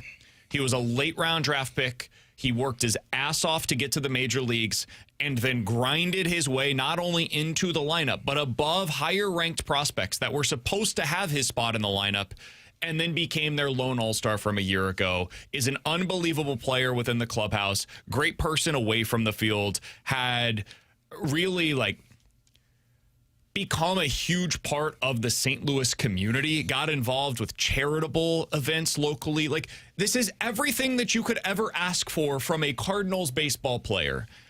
And in his 20s was traded away because the Cardinals couldn't get their stuff right around him. It's not Brendan Donovan's fault. It is not Chaim Bloom's fault. I'm not blaming anybody. I'm just saying the situation they're in has led to him being traded elsewhere. And that sucks. But if I'm just like accepting of everything that's happened and saying, all right, now how do we get better? If I'm in Chaim Bloom's shoes, this is the move that I would have made. They had to do it. I never thought it made sense for them to wait to make this deal at the deadline or in the offseason. Now is the time when you make this move to maximize the value that you can get in return for Brendan Donovan. So I'm glad they did it. Yeah. Even though it sucks. I'm with you. And it was your best asset to move at this point because of 2 years of control, a guy that can play multiple positions, which teams highly covet. And you were in a spot to where rather than continuing to stick in the muddy middle and having a pitching pipeline, by the way, that still was not good enough, they decided to pull off this move and try and reinforce that pitching pipeline. So as you said, and as both of you said, try and get back to where the Seattle Mariners are. Mariners are not a team that operates and just spends willy-nilly like the Dodgers, the Blue Jays, the Mets. They have to operate on a budget like the Cardinals used to do, and they're doing it in smart ways, and it's the team that the Cardinals are trying to emulate as well, right? And I like the fact that they went to Seattle, and they have the pitching coordinator that was there for a while running the same operation for them now that he was able to handpick the top prospect that's coming back in this deal to try and target exclusively what they are looking for, which is swing and miss. I think it's a great trade for the Cardinals. I'm just trying to figure out how that texter didn't understand in the first hour and a half of us saying how much we liked it when we literally spent a segment giving it a grade of us all saying it was an A trade. Maybe they were being a little facetious there, but whatever it may be. Unofficial, unintelligent or something. That's my official stance on it. I think it's pretty clear. I like the move process-wise. No clue if it'll work out. This could fail spectacularly. That's the reality of trading for prospects. Alongside Alex and T-Bone, I'm BK. My wife went to sleep last night as the Blues were up 5-1 in the hockey game. She texted me a little bit earlier this morning and said, how the bleep did the Blues lose that hockey game? Alex will explain it next here on 101 ESPN.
The big game is days away, and I've got a boost builder for it over on the Underdog app. I'm going to use exactly that today, Alex. I've got a $5 entry. Could win me $50. Hunter Henry to score a touchdown. I've got Drake May lower than 34 and a half yards on his longest completion in this game. I don't think this Seahawks are going to give up that big of a bomb. I also have Rashid Shaheed to go higher than 4.5 rushing yards. Give him one rushing attempt, get me 5 yards. Boom, I've got that over on the Underdog app, ready to go for the big game. This is what you need to do. You need to get set for this weekend. BK just told you there's new promos dropping daily in the Underdog app. So what else are you waiting for? Download the Underdog app today and make sure you use promo code BKO to score $75 in fantasy bonus entries when you play your first $5 on fantasy. That's promo code BKO. Underdog, make plays, win money. Must be 18 plus and present in Missouri. Terms apply. See assets.underdogfantasy.com/web/play and get terms _DFS_.html for details. Concerned with your play, call 1-800-GAMBLER. Visit www.ncpgambling.org.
Tanner Hendrickson here with the Sports Center update brought to you by Saliga Heating and Cooling. Yesterday, the St. Louis Cardinals traded all-star infielder Brendan Donovan to the Seattle Mariners in part of a 3-team trade, including the Tampa Bay Rays. Cardinals received 3 prospects and 2 Comp B picks. If you missed it from earlier today, Chaim Bloom addressed the media. You'll be able to check that out on our podcast page at 101ESPN.com or via the free 101 ESPN app. You'll also be able to check out our conversation with Derrick Goold of the St. Louis Post-Dispatch later today. The Sports Center update was brought to you by Saliga Heating and Cooling, an Icon Heating and Air Conditioning dealer.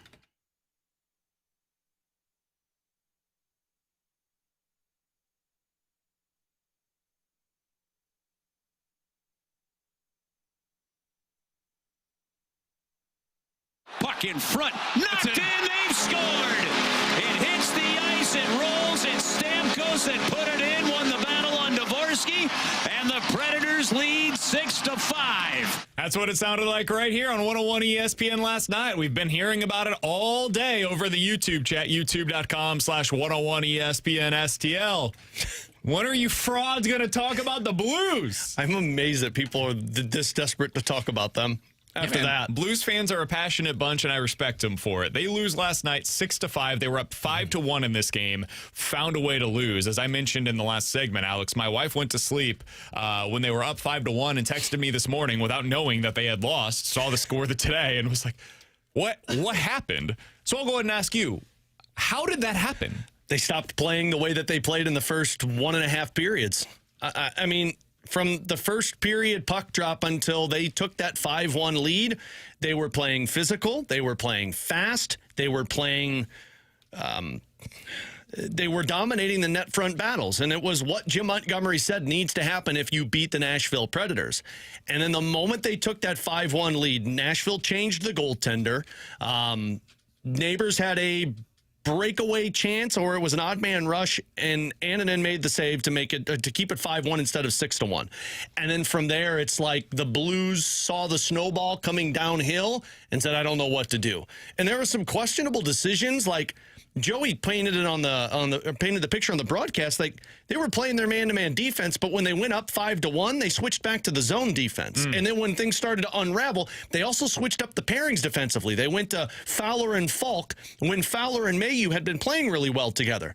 So they went away from that. It became 5-3, and then they go into the intermission where it's like, okay, well, we'll regroup. And Jim Montgomery said as much. We're going to regroup, and we'll figure out what our problems were. They had the game plan, and then guess what? They didn't play the game plan in that third period. I shouldn't be surprised by it anymore. Like, I'm not. That's the thing. Like I actually looked at Jordan Deacon, our producer for the Blues broadcast, and I said, they're going to lose this game. The moment that 5-2 goal went in, it's like they're going to lose this game. They have the inability to use that killer mindset to just see something happen and say, okay, we've got to redirect this ship. Nashville started pushing, and they were like, oh, okay, sure. And then they kept getting pushed, and they didn't know how to stop it. I hate this man-to-man defense that they play. Dalibor Dvorsky was one-on-one with Steven Stamkos last night in front of the net. That you're losing that battle 10 times out of 10. But that's this man-to-man defense. Everything about that game last night was the prototypical Blues this season, and it's why they need changes. Because the DNA of this team is lacking the ability to see something go wrong and say, we've got to stop this. This is going wrong. Well, it's going to happen. Well, that sounds familiar. They've been a willing participant in their own demise for most of the last 4 seasons. Yeah. And you know what's changed it? Coaching changes. And I'm done with that. That's not the reason. It's the players, and the players need to change. Even Braden Shen said it after that Columbus Blue Jackets loss. We got too comfortable with where we were. We let them continue to push us, and they stopped playing. And I know people questions like, oh, well, it's the coaching staff. Guys, the coaching staff told them exactly what needed to happen. Dominate our net front and their net front, and we'll win the game. And they did it in the first 2 periods. They stopped doing it, and they lost the hockey game. The Blues are 1-2-0 when they lead a game by 4 goals this season. They've lost more games in those scenarios than they've won. It's not great that you've only had 3 games where you've led by 4 goals. It's only happened twice in franchise history where they've lost a game where they've given up, or when they had a 4-goal lead. So I was going to get into this, Alex. The Blues are now the 3rd team in NHL history to lose multiple games in the same season when leading by at least 4 goals, joining the 1984 Vancouver Canucks, so it's been 40 years since this has happened in the NHL, and the 1972 California Golden Seals. So that's not great. The Blues have now allowed 5 consecutive goals in a game 8 times. 8 different opponents have done that against the Blues this season. Do you know how many times the Blues have scored 5 consecutive goals in a game? It has not happened. Not a single time. Yeah. Not once They haven't put more than 3 goals up in a period this season. Nothing about what happened last night was surprising, and that's what's so frustrating. That wasn't new. It wasn't unique. It wasn't even particularly interesting. It was just the latest in a long line of frustrating losses this season. Mm-hmm. You know, this is just who they are, and they've proven it to us time and time and time again. They have lost now 7 of their last 8 games. They're a bad hockey team. Yeah. They're a bad hockey team in a completely lost season, and somebody on the YouTube chat says this, you got to keep up with the Canucks. That's the new hashtag. That's the entire story for the rest of this Blue season is keeping up with the Canucks. I don't know if they're going to be able to do it. They're not. Man, are the Canucks having a big advantage in that regard. They are a special brand of bad, but you're the 2nd worst team in the NHL this year. Yeah. Well, for now, I think the Rangers are going to take that over in about 48 hours when they trade Artemi Panarin. But yeah, I mean, you're going to be Blues will one up them when they trade one of their other guys. This is why, like, when they win a game, people are like, "Oh no, you're failing the task. You need to keep tanking." Guys, they're a bad hockey team, and it's not a bad thing if they win a game here or there, because this is what the result is going to be. Everything else is starting to distance itself. It's you and about 4 other teams, and you're jockeying with them for those bottom spots, and you hope the lottery happens. And my tinfoil, my conspiracy theory on the NHL draft, they award award ethical tanks. So the Blues will get a good pick because they award ethical tanks. 314-399-9646 is the Air Comfort Service text line to get involved in the show. You can check us out, as always, on YouTube at youtube.com/101ESPN-STL. Somebody in the text line said, I know you guys are big NBA fans. Did you see the big trade that just went down? No. Did I miss something? I have not seen a big trade in the NBA.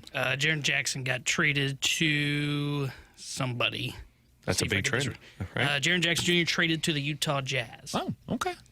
I'm assuming that's the one they're talking about because I got a notification about that one. I really like Jaren Jackson Jr. That is a big nice deal. Yes, nice deal for the. I was going to say, it's no Luka Doncic. He's better than James Harden at this point in their respective careers. Maybe not, but a better player nonetheless. It wouldn't be an NBA trade deadline without James Harden being on the block. Walter Clayton Jr., Kyle Anderson, Niang, and 3 future first-round picks going to the Memphis Grizzlies. The NBA, man, they move first-round picks around like candy. So that's the big move in the NBA. I had not seen that move happen about 10 minutes ago. Reacting to that live here on BK and Ferrario. All right, coming up in about 15 minutes, we'll talk to our guy, Jeremy Rutherford. He's going to join us in 10 minutes to give us his perspective on the collapse from last night. We will dive into the junk drawer next here on 101 ESPN.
It's BK, and it is time for you to unlock your inner champion. The place to do so is with Victory Men's Health. Check them out today online at victorymenshealth.com. Whether it's erectile dysfunction, weight loss goals, low testosterone symptoms that you're feeling, they can help you out with that over at Victory Men's Health. Book that first appointment. It's a super easy process. All you're going to have to do is put in your name, email, phone number, tell them BK with 101 ESPN sent you, and then tell them what unlocking your inner champion means for you. They have 4 great locations. They're all convenient for you.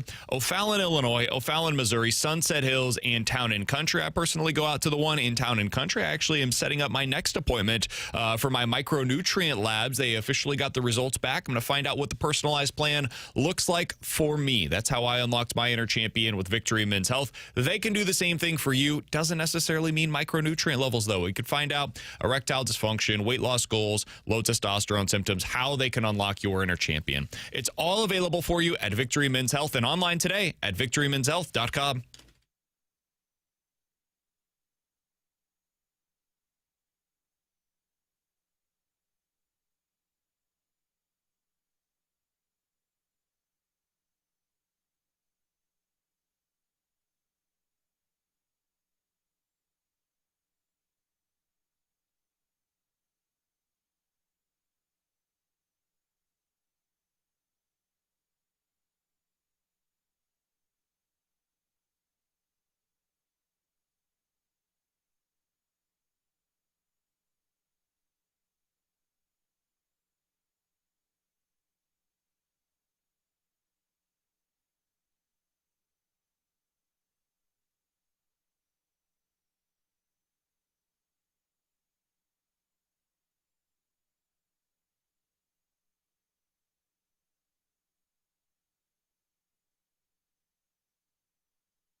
Alongside Alex and T-Bone, I'm BK. It's BK and Ferrario here on 101 ESPN. Let's dive into the junk drawer. T-Bone, what do you got for us today? So I saw this yesterday. The White Sox, they've made a couple of moves this offseason. They signed the first baseman, power slugger, Japanese player that came over.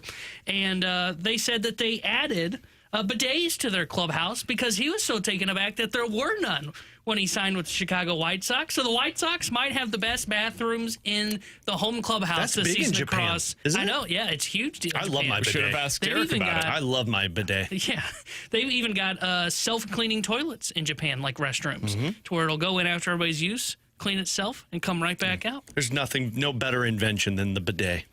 You think so? Yeah. I mean, Best invention of like the 20th I'd say sliced bread is pretty good. century? Yeah. Nah. Better than having a clean butt after you go to the bathroom? I mean, I think I can handle slicing my own bread. It's true. Saves me a lot of time. Yes. You know what also saves me a lot of time? Not having to wipe. I just shower. After every time you go? What do you do when you're here? Jeez, man. Honestly, mostly. Yeah. Jeez, man. I mean, I'm all for I the... primarily go at home and primarily before I shower. I do the same. The pre-morning shower number 2, and then you shower. Really? You're a morning shower guy yeah, with it? yeah. Well, I'm a twice-a-day shower most times. Like, I shower in the morning, and then typically, if my hair's gelled, I'll shower before I go to bed. Because I learned, having a hairstylist as my wife, that you're not supposed to sleep with gel in your hair. Correct, yep. Yeah. Gotta She's rinse like, it out. creates hair loss. And I was like, oh, I can't lose not on this head. Yeah. Not up in here. Not up in here. But yeah, I love my bidet, man. They're phenomenal. Oh, now, I the didn't know first you had time one. you use it, it's like, whoa, Surprise. Hey-o. Can I get a little warmer water down south, please? But after that, it's good. I love that this was... I've always wondered, hey, if you had all the power in the world and you could put things into your contract, right? What are you adding in there? Like, I don't know if you guys saw, I think Juan Soto has like a specific club seats for his family. Yeah. They get like the use of a private jet and all of this different stuff, right? He's got hundreds of millions of dollars, but that's not enough. We've also got to throw all these perks in here. Jose Ramirez just got that in his new contract. There you I go. think it was a private jet. I think he got like 2 hotel rooms. College football coaches, a lot of them have like country club memberships that are attached to it so they can go golfing whenever they want to at the local country club, whatever, right? I love the idea of this being his, hey, listen, be in there. $8 million is what I need. Also, if you don't have a bidet, I can't sign with you. Yeah, I don't blame them. You take one worry away from your game day rituals of making sure that your bum's clean before you step onto the field. Alongside Alex and T-Bone, I'm BK. It's BK and Ferrario here on 101 ESPN. Didn't know that's the direction that we were going, but I'm glad we did. Coming up in 15 minutes, we'll do Bet It or Forget It. If you guys have a scenario, we will tell you if we are betting it or forgetting it here on 101 ESPN. It's 1 o'clock. Your time check brought to you by Clarkson Jewelers, an officially licensed Rolex jeweler. Many, and I mean many, Alex, of the YouTube commenters were upset with how little blues we talked in the first hour and a half of the show today. We will have our second blues segment in the last 3 when Jeremy Rutherford, our Blues insider for The Athletic, joins us next here on BK and Ferrario.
Tanner Hendrickson here in Super Bowl 60 is this Sunday, and DraftKings Sportsbook is an official sports betting partner of Super Bowl 60. Look, I've got my play already laid out, my 4-leg parlay. I'm going Seahawks minus 4.5, JSN anytime touchdown scorer, and for him to have 100-plus receiving yard. And I think Drake May is going to really struggle like he has so far this postseason. I'm taking him for under 220.5 passing yards. And get this, DraftKings has had your back all postseason long, and they're going to continue to do so for the Super Bowl with early exit protection. If a player goes down in the first half in your eligible NFL prop bet, you still get paid out in cash immediately once your bet settles. No bonus bets, no waiting. So download that DraftKings Sportsbook app now and use code TANNER. That's code TANNER to turn $5 into $300 in bonus bets if your bet wins. In partnership with DraftKings, the crown is yours. Gambling problem? Call 1-800-GAMBLER. 21 plus. Physically present in Missouri. Eligibility restrictions apply. Bet must win to receive bonus bets which expire in 7 days. Minimum odds required. For additional terms and responsible gaming resources, see dkng.co/audio. Limited time offer.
The Hall of Fame has officially announced the cap selections for the plaques of the class of 2026. Andrew Jones, no surprise, will be going in with the Braves cap. Jeff Kent with the Giants. And Carlos Beltran, the with one a real question here, trash can on it, will be going in with a Mets cap.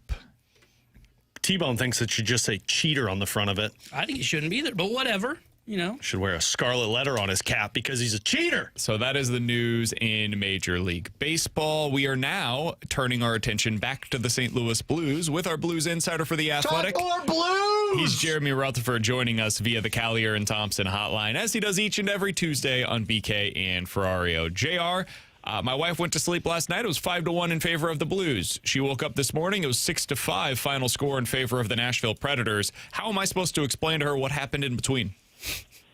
That's the same thing I did. That's the same thing I did. No, I can understand where she's coming from.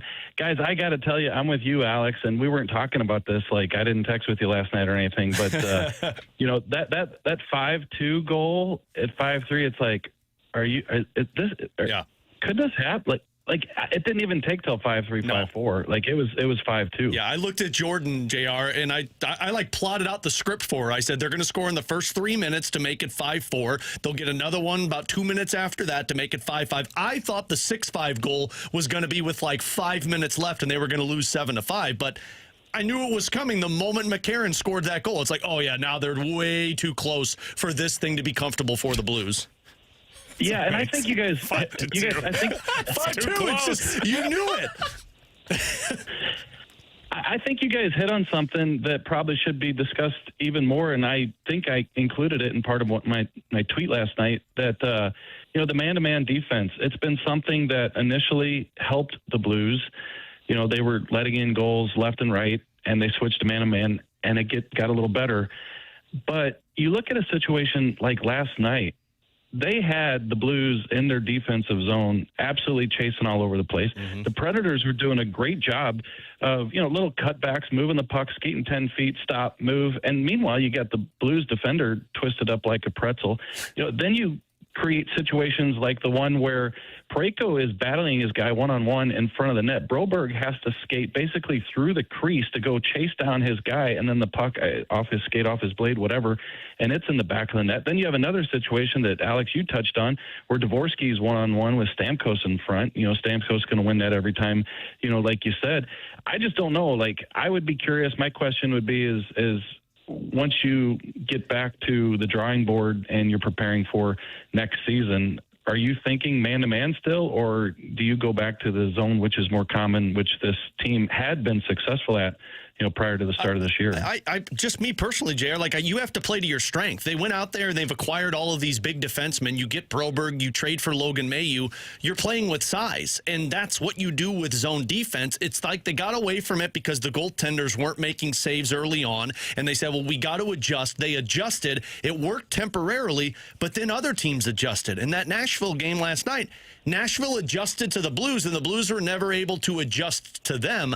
I just don't see the purpose of playing that man-to-man defense when you've got guys. Pavel Buchnevich had the quote last season before Bannister was fired that he said, when we get into the offensive zone, it's like we don't know what we're doing. I feel the exact same about them in their defensive zone. When the other team starts to pressure and gain momentum, the Blues look like a lost puppy that's trying to find their home. Can I ask a really stupid question on this, JR? Yeah, what's up? Do other teams run this same system, or is it just the Blues? Well, no, I think you generally see a lot of zone, and that's what's successful. But like Alex said, they were having trouble. The goalies weren't seeing the pucks, and guys weren't necessarily blocking shots. And I think Monty felt that the Blues weren't being physical enough. And man-to-man does lead to more physicality because you're chasing the guy around and trying to box him out and keep him out. So I think that's what led to that initial success. But, yeah, lately all I've seen is a lot of chasing. Do you know other teams that are running New Jersey does man-to-man defense, but yeah, some teams do, and there's a lot of them that do it hybrid. They can go back and forth. Yeah, that's like what the Blues did a little bit, I guess, last night. I didn't see them bounce into zone as much as maybe somebody else did last night, but yeah, they can. But primarily, ever since they made the change, they've been a man-to-man team. And JR, just to kind of continue the conversation, I quote tweeted you last night because your post-game tweet is you basically wrote out what my mind was in postgame, because it's like, look, anybody that's surprised of this shouldn't be. They did this back against Detroit, and if you've ever needed a better example of there needs to be a shakeup with this core, because I think a lot of people have seen what Kairu's been doing in these last 5 or 6 games and saying, well, you can't trade this guy. You see a game to where back in October they coughed up a 4-goal lead and lost, and then you see it 3 months later and say, okay, it's the same team. You've got to make changes. Yeah, and I think, luckily, I think I kind of cleaned up the tweet and kind of softened it a little bit from what I originally Sorry, wrote. I had to do post-game till 11 last night, JR. There was no softening on my end. Yeah, no, it's just because lately I've heard a lot of, well, now Army's going to sell. No, he was going to sell 2 months ago. There isn't anything that's changed that. Or, okay, Kairu's playing pretty well lately. Do you hang on to him? And I can understand that conversation piece. I guess I'm just saying that they know and they've seen who Jordan Kyrou is. They've made up their mind on what they want to do with him one way or another. It's just a matter of then you make the phone calls, see if there's interest, so on and so forth. And I think that's what they're doing with a lot of them, not just to single out Jordan Kyrou there. So, I guess where I was going with the tweet is to say, hey, look, if you were nobody was surprised by last night except for your wife there, BK. But I think that when you look at that situation, look, this is who they are. we can't judge success with this Blues team on a night-to-night basis when you're using the standard of what a good, hardworking, hard-skating, never-give-up team is going to deliver on a nightly basis. You just can't use that as the standard because that is not the standard for this team. So you're going to have to wait till the reset button is hit. Some guys are moved out. The core has changed out a little bit. And granted, I'll say this. And a training camp, like you got to start over again. This isn't getting fixed with 2 off days in February. All right, Jeremy Rutherford's our guest here on 101 ESPN. Hard right turn on the conversation. Is Pavel Buchnevich a center? Are we back to this? Because he's actually playing well. Like since taking over as a center, 7 games, 8 points, 3 goals. He's shooting the crap out of the puck. Like, is he just more comfortable now playing center than he was on the wing? What's going on here, JR? I guess so. We asked Jim Montgomery this a couple weeks ago, and he said that right now it's out of necessity. But when the centers come back, Thomas, Suter at the time, you had Sundqvist out also. They had to put him there, and he has played better. He looks a little more engaged. He's won more face-offs than he did last time he played center. But I'll go back to what Monty said when he got here. He took over at the Rangers game in New York. He said that Pavel Buchnevich is a winger. Now, I think what's happened here is the production hasn't come whatsoever on the wing, and now all of a sudden you plug it back in the middle, he looks better. So I think it lends itself to thinking about it, talking about it, whatever. At the end of the day, Pavel Buchnevich has to be on the wing. He's got to, score 30 goals for you. If he's going to be an $8 million player on this team, and if you can't move that contract, I think he's a winger. I think Monty has made his thought on that, and I don't see how any of that's changed over a 2 or 3 week, bump and play because he's played in the middle. All right. Asked and answered. There you go. Dumb question, but he still got the answer for you. I appreciate that. That's all I ask. Hey, man, I'm here to ask the questions. JR's here to answer them, and we move it right along. JR, appreciate the time as always, man. We look forward to talking with you again next week. We won't have any Blues games to break down. We'll be talking a little bit about the Olympics, so that'll be fun.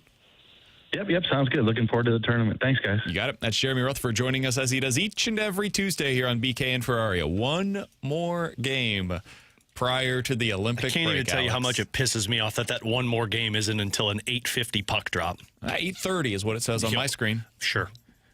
I'll give you a little inside scoop here. It's 8:50. The Blues have a national TV spotlight game right before the break. You can spin that web any way you want to, big boy. TNT said, gotta have it. What's the earlier game? Why can't that be a late start? It's an East Coast game. I guarantee you. It's going to be like Washington and Boston or something. It is. It's Boston versus Florida. I can't argue with that. That's a really good game. It's an excellent game. But just 2 Central Division. Do you think people that are Florida or Boston fans will stick around for the Blues versus the Stars? No, but do you think they'd watch it if it was an 8:50 puck drop? What do you mean? Like, do you think people in Boston or Florida would be like, let's keep an eye on this flip on the Blues versus Stars before our game? That's primetime action. What are you talking about? The Stars are one of the teams that could take down Colorado. Stars are awesome. They're a really good hockey team. Well, yeah, I'm surprised they haven't flexed a game like that. But you know what? This crazy team, watch them play well in that one and win it. Like, I don't know. As we've seen, we've talked about this team having the same issues for 4 years. They typically don't show up before an All-Star break game. Remember when they got shut out by Columbus 1-0? That we were like, for sure, but that over. was coming off of a couple of wins. They also had some impressive wins in that stretch. They could win tomorrow. They also don't perform well, at least this season, on TNT games. We're rebuilding, or we're tanking, whatever we're doing. Yeah, last year, right before the break, remember they had that shootout win against Chicago, where Chicago was awful. Yeah, I do remember that. Now you say it. And then they came out of the break, and they were pretty good. I don't know if you guys remember. I don't but they think had a really good run. I remember coming out of the break. Maybe they'll do that again. Let's see TNT games. I don't believe they have won a game on TNT yet this season. They lost to the Blackhawks. I remember they don't have as many wins as the Billikens, so I wouldn't doubt. Oh no, they beat the Jets 1-0. I remember on one of those games, they were like, I don't know what the Blues are doing defensively. That was Bissonnette. That was Bissonnette. I think he said one of the guys on the panel would have been a better defenseman than what they had on the ice that night. Yeah. If I remember correctly. I think he looked at Lundqvist, who was a goalie. Yeah. Or he looked at Anson Carter, who was a forward. It's not great. See, so it's not a good thing to get the national perspective on this one. So, yeah, that's the Blues. Do you think we talked enough about Blues today? I think so. Coming up next, Better to Forget It here on 101 ESPN.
Alongside Alex and T-Bone, I'm BK. It's BK and Ferrario here on 101 ESPN. It's time for Bet It or Forget It. You guys give us a scenario. We will tell you if we are betting it or forgetting it here on 101 ESPN. Guys, bet it or forget it. One of the players that came back in the Brendan Donovan deal will ultimately prove pivotal when they are back in playoff contention.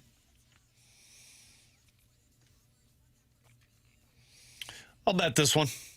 I I think you'll see multiple guys that they got in all of these trades be pretty impactful for the team when it comes to a playoff contention. And I'm thinking in terms of for their roster or their pieces that trade for a piece that helps them get to a World Series. So I'll bet it. I'm betting this as well. I think Senja is going to be a guy that is a mid-rotation starter for them. I'm kind of with you. He's the one for me. I would circle him. I would bet it as well. Mid-rotation, I think, is the perfect way to describe it. I don't think he develops into like a George Kirby front-of-the-line rotation arm. That doesn't necessarily mean you failed in the trade. I mean, they need a guy that's a good number 3 starter that's got decent swing and miss. Like, they need their version of Brandon Pfaadt when Brandon Pfaadt was good. It's a good comp. And I think he can become that, hopefully, for them. So I would say bet it. Alex? Guys, bet it or forget it. One of Arenado, Brendan Donovan, Wilson Contreras have more home runs than any Cardinals this season. Say bet it. And I think that player is Wilson Contreras. I think he'll end up with more homers than anybody on the Cardinals this year. I do wonder on Gorman. I think Gorman could hit 30 home runs this year. I don't doing know this. I don't know that will be a good season. 40 bombs for Gorman. Say it with me. Remember when Patrick Wisdom, what did he end up hitting for the Cubs back in the day? Was it at 30 plus? Yeah, I think he hit like 35 in a year. And he wasn't a good baseball player. Whoa. Like he did nothing else well. He was 28. So he didn't even hit 30. It was 28. Oh, man. He did it in 106 games. I think Gorman's losing his playing time to Sajaci by May. That season, he hit 28 home runs, Alex. Slugged .518. What do you think was his OPS plus? How much above or below league average do you think he was? Just knowing those two facts. I think he was. He had to be slightly above. I'll go like below 5%. I'm going to go 10% below. 18% above league average. It's really hard to not be significantly higher than that with 28 homers in 105 games. That's great, but I don't see it happening. That's why I'm saying this about Nolan Gorman. Like in 2022, Patrick Wisdom hit 25 homers over the course of basically a full season and was exactly league average offensively. I think you could see something like that from Gorman. So that's the one place where I do get a little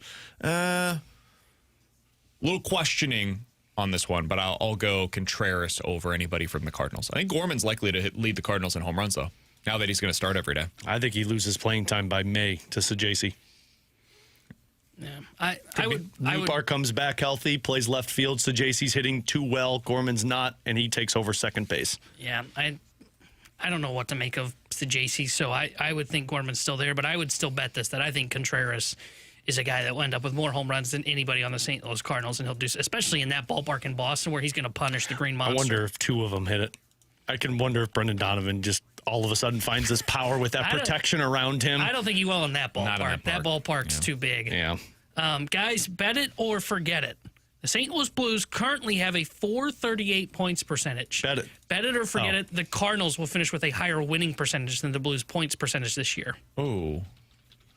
What is their percentage right now? Right now it's .438. And for context, a .438 win percentage last year had the Pirates 71 and 91. So 71 wins. I'll say bet it. I think they end up above that. 71 wins. I think they're 75 wins.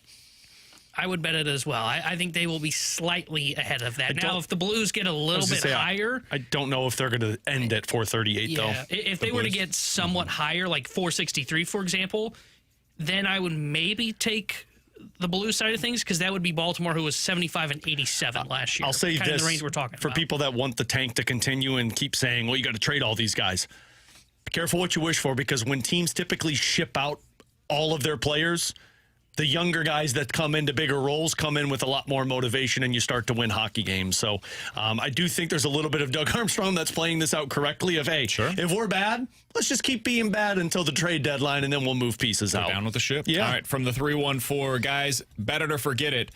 Busch Stadium returning player standing ovations this year could include Sonny Gray, Wilson Contreras, Nolan Arenado, and Brendan Donovan. Bet it or forget it, Donny will get the loudest and the longest ovation. Bet it. Agreed. Absolutely bet it. That's the prototypical Cardinal. Yeah. Scrappy utility guy that can win Gold Gloves and hit well. Yeah. Contreras, I think Gray's will be the shortest. I agree. Contreras would probably be the second, and then no question Donovan's is going to be the longest. Yeah, I agree. I would bet that. I think Donovan is because he is the prototypical Cardinal. And then I think Arenado is second behind him. And I'm kind of with you. I think it's Contreras, Gray, or 3-4. When's Eric Fetty's return? I don't think he has a team yet. From the 3-1-4, better to forget it. The Cardinals will have more than one All-Star this year. I'll forget that. Yeah. Forget it. You got one. Who would you bet to be their All-Star this year? Because like some of their best players are in. It's like their best players Mason are in Wynn, tough probably. spots. Well, Burleson. he fits into what I'm saying. I wonder if Tough. Burleson. First base will be tough. They'll carve it out for. Or I mean, you have DH. to get somebody. They could just throw a random bullpen arm in there. Yeah, JoJo. I think he might be. He might be the guy. I would bet JoJo, on. Swanson, Riley O'Brien, who's ever the closer. Yeah, because I think it's gonna be tough for Burley. Herrera, but Herrera could. Yeah, Catcher's a little bit more open. Yeah. I could see that one. Or DH, depending. Herrera is definitely one of the candidates. What a time to be alive. Yeah, I would bet. I'll bet Herrera. That'll be my go-to. He'll be my horse in this sad race. Oh boy. 314-399-9646 is the Air Comfort Service text line. Better to forget it. The Blues will figure it out before the Cardinals do. Let's not forget it. I think the Cardinals are on the better path right now. I agree. Yeah, I mean, I know I'm living in La La Land, but I think if they can make some changes and roster moves, I do think this team could be competitive for a wild card spot. Man, if they just go back to zone defense next year and get a little bit better plan, I think this team would be in a much better position than where they're at. But they've got to move chairs around first. From the Table Rock Lake Monster, better to forget it. Attendance for the Cardinals will actually be up from a year ago. Forget it. Yeah, forget it. Based on BD3's comments today on TMA, it sounds like they're at or a little bit lower than they were last year on ticket sales so far. Yeah, which makes sense. Yeah, 100%. Yeah, they gotta do some developing before they get to the point where you start to get more people in. Did you guys hear BD3 on TMA today? I heard a little bit of it when I was driving. Did you take anything of significance away from it? I thought the biggest thing was like, it sounds like you're just going to get their app. Yeah. You're watching it on MLB TV app. That's what you're doing. And you can purchase it or you can go through Spectrum with it. Yeah, and that was the biggest thing. And then the other one for me, he kind of laid out what the numbers have been for them, like how much their revenues have dropped. From the TV deal. From the TV deal, because he basically said it's 50% decrease. It was $70 million, and now they're getting probably less than half of He that. said, he thought like 40 mil at best. That's what they were getting previously. No, that's what he said he was hoping to get this year. Okay, I must have misheard that. Which, hey, good for them if they can, but it's just a reminder. And again, he wouldn't answer this. You asked him at winter warm up. TMA asked him again, hey, like, was this going to have to happen no matter what? And he kind of said, these are baseball decisions. We're not going to really find out that answer for probably 3 years, when and if they get back into a competitive cycle, if they're willing to up the payroll. He also said their expectation, we'll see, but their expectation is they'll be able to get some of this revenue back as they figure out their TV deals long term. And he said, it sounds like Major League Baseball at least has somewhat of a plan moving forward if the CBA thing all goes. And we've been hearing about that for like a decade, so we'll see. Call me skeptical about with But some of it may get moving once they figure out this whole CBA stuff. 314-399-9646 is the Air Comfort Service text line for Bet It or Forget It. From the 314, guys, bet it or forget it, Jake Neighbors will be the next Blues captain. Bet it. Yeah, I would bet it as well. Watching that line with Pavel Buchnevich and Jordan Kyrou, they were awesome last night. We talk about Pavel Buchnevich, but look at what they've done in the 6 games that Buch has been center, and then look at what they did against the Columbus Blue Jackets when Neighbors wasn't on that line. They were one of their worst lines in that hockey game in terms of offensively and defensively. Jake Neighbors is an engine just like Dylan Holloway was an engine last year. All right, and last one here from Gabraham Lincoln, I guess? Gabraham Lincoln. Okay. Like Abraham, and you just put the G in front of it. Bet it or forget it, Birds sign a big or a decent bat before the season starts. Would you consider Miguel Andujar a decent bat? Decent, yes. Big, no. That's who they're going to sign. It feels right. Tinfoil. That's who they're going to sign. We've been talking about that for weeks now. What would we define Randall Grichuk as? Below average. Okay, I think that's what you're getting. I think Andujar's probably going to go to a team that's somewhat competitive. Because there's still teams like He'll Boston. get there. He'll get there at the deadline. He screams Red Sox to me. Red Sox looking for a right-handed bat that they can add in to their lineup. Yeah, but they can't promise starting opportunities right away. Actually, I think they can. Who? Boston. They can send one of their third basemen to the bench. Andujar, maybe. Yeah. That's why I think you're probably looking at, they're probably going to have to settle on like a Grichuk, or as Chaim said, he said they're exploring the trade market. Now, I don't think that's anything big, but they might be able to pull off something where you give up a lottery ticket prospect for a right-handed outfield Bring bat. Paul Goldschmidt back. I'll just read you the right-handed bats that are available that play in the outfield. This is a sad list. I looked at this morning. Miguel Andujar, I think he's the best bet that you could make. Didn't Adam Frazier officially retire? Yeah, and he's left-handed. Yeah, that's true. Throws right, my bad. Starling Marte. He's a veteran. I'll take the leadership. I don't care about leadership. Tommy Pham. Oh, we should bring back Pham. God, no, that's a terrible idea. Austin Slater. Didn't he sign already? I think he signed, didn't he? Nope. Not according to Fangraphs. We're thinking of Austin Hayes. Andrew McCutcheon. No, I think Slater did sign. He's a leader. I'll take that. Manuel Margot. Kike Hernandez, who's going to be a Dodger. I'll take him. Be real. His real value's in October. Chris Taylor. I think he's but you retiring trade him. potentially as I'm well. looking at these pieces are getting traded at the deadline. I think he did retire, Chris Taylor. Ty France is available. You want to get him? And Randall Grichuk. End of list. Yeah. All right, let's get Grichuk.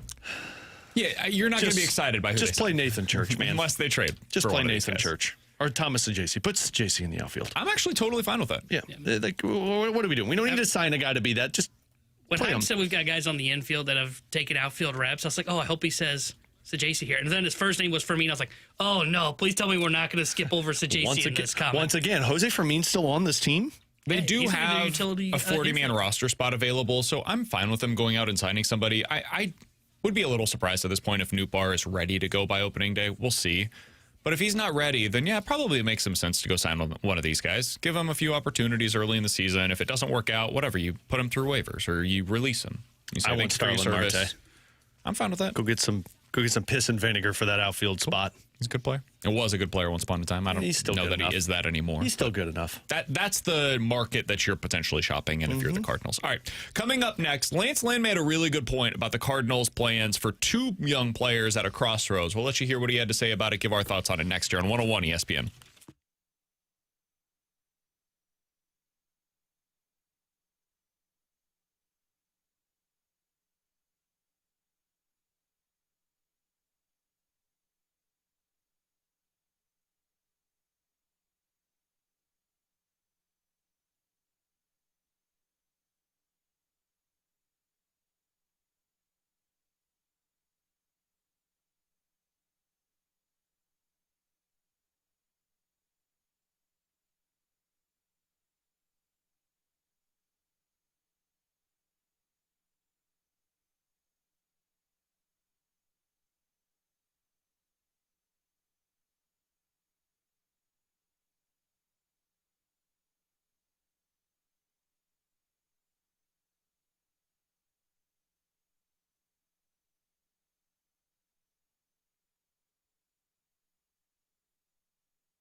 Tanner Hendrickson here with the Sports Center update brought to you by Saliga Heating and Cooling. Yesterday, the St. Louis Cardinals traded all-star infielder Brendan Donovan to the Seattle Mariners in a 3-team trade that involved the Tampa Bay Rays. Cardinals received 3 prospects and 2 Comp B round picks in exchange for Brendan Donovan. And if you missed it from earlier today, we had a conversation with Derrick Goold, the Cardinals beat writer for the St. Louis Post-Dispatch. And you can also listen to Chaim Bloom address the media following the Brendan Donovan trade. Both of those are posted on our podcast page at 101ESPN.com, or you can check it out via the free 101 ESPN app. The Sports Update was brought to you by Saliga Heating and Cooling, a Daikin heating and air conditioning dealer.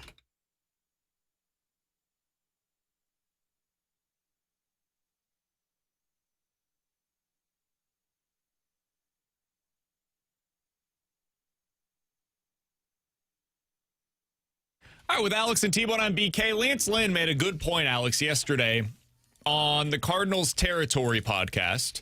I wanted to get your reaction to this. This is former Cardinals pitcher Lance Lynn. Gorman and Walker are going to, it's their year to say, hey, I'm a big leaguer every day, no matter who's on the mound, righty, lefty. I am a major leaguer and I can be successful. And now they're going to get that opportunity because that opens up a spot for both of them to play every day, in my opinion. And then when you can spare them with Sagasi or whatever you need at times throughout the year. So I think it's more so, hey, JJ, yes, but it's Gorman and Walker too that you say, hey, boys, you're in the lineup every day. Whatever spot you want to put him in, let him go. Same with Mason. You got to let him do it, or you really just going to be looking at it next year, be like, well, what do we have again? Yeah, I 100% agree with that. The stuff that Cardinals fans were complaining about up till Dylan Carlson being traded away, wipe all of those away. And I don't think anybody's complaining about that for Nolan Gorman nor Jordan Walker, but now is the time to do it. I'd lean more towards Gorman than Walker because Walker's still 23 years old. But look, man, both of these guys have had 3 full seasons of being major leaguers at the major league level. They've had their times where they've gone down to fix their stuff. This is the season and kind of the last hurrah, I would say, to where if I'm the Cardinals, I look at both of these and say, look, you got 1 year to show me that you're a part of this. And if you're not, we're probably not going to move on because there's no trade value in it, but we're going to start putting other guys in positions to excel. I look at the roster right now, just the way that it's constructed, and it's why I thought it was a good point by Lance Lynn. They don't have a choice. Mm-hmm. Like, they have forced themselves by choice to be in a situation where Gorman will be playing every day and Walker will be playing every day, and they're just going to take their lumps. We'll see what it looks like this year. But if Nootbaar is unavailable early in the season because of the injury, their bench to start things out will probably be Pozo, Fermin, Nathan Church, and whoever the right-handed bat is that they bring in. There's not any options. Like, if you're Ollie Marmol, even if you wanted to take Gorman or Walker out of the lineup, Chaim has basically said, I took away all your toys. No options. Yeah. Good luck. Where have I seen this before? Yeah, like, go play him, and let's see what it looks like. Yeah. It's time to find out where they're at. Jordan Walker is now going to be 24 years old this season. Nolan Gorman is going to be 26 years old this season. They should be close to or in the prime of their respective careers. Nolan Gorman's going to strike out a lot. That's part of his game. There's no getting around it.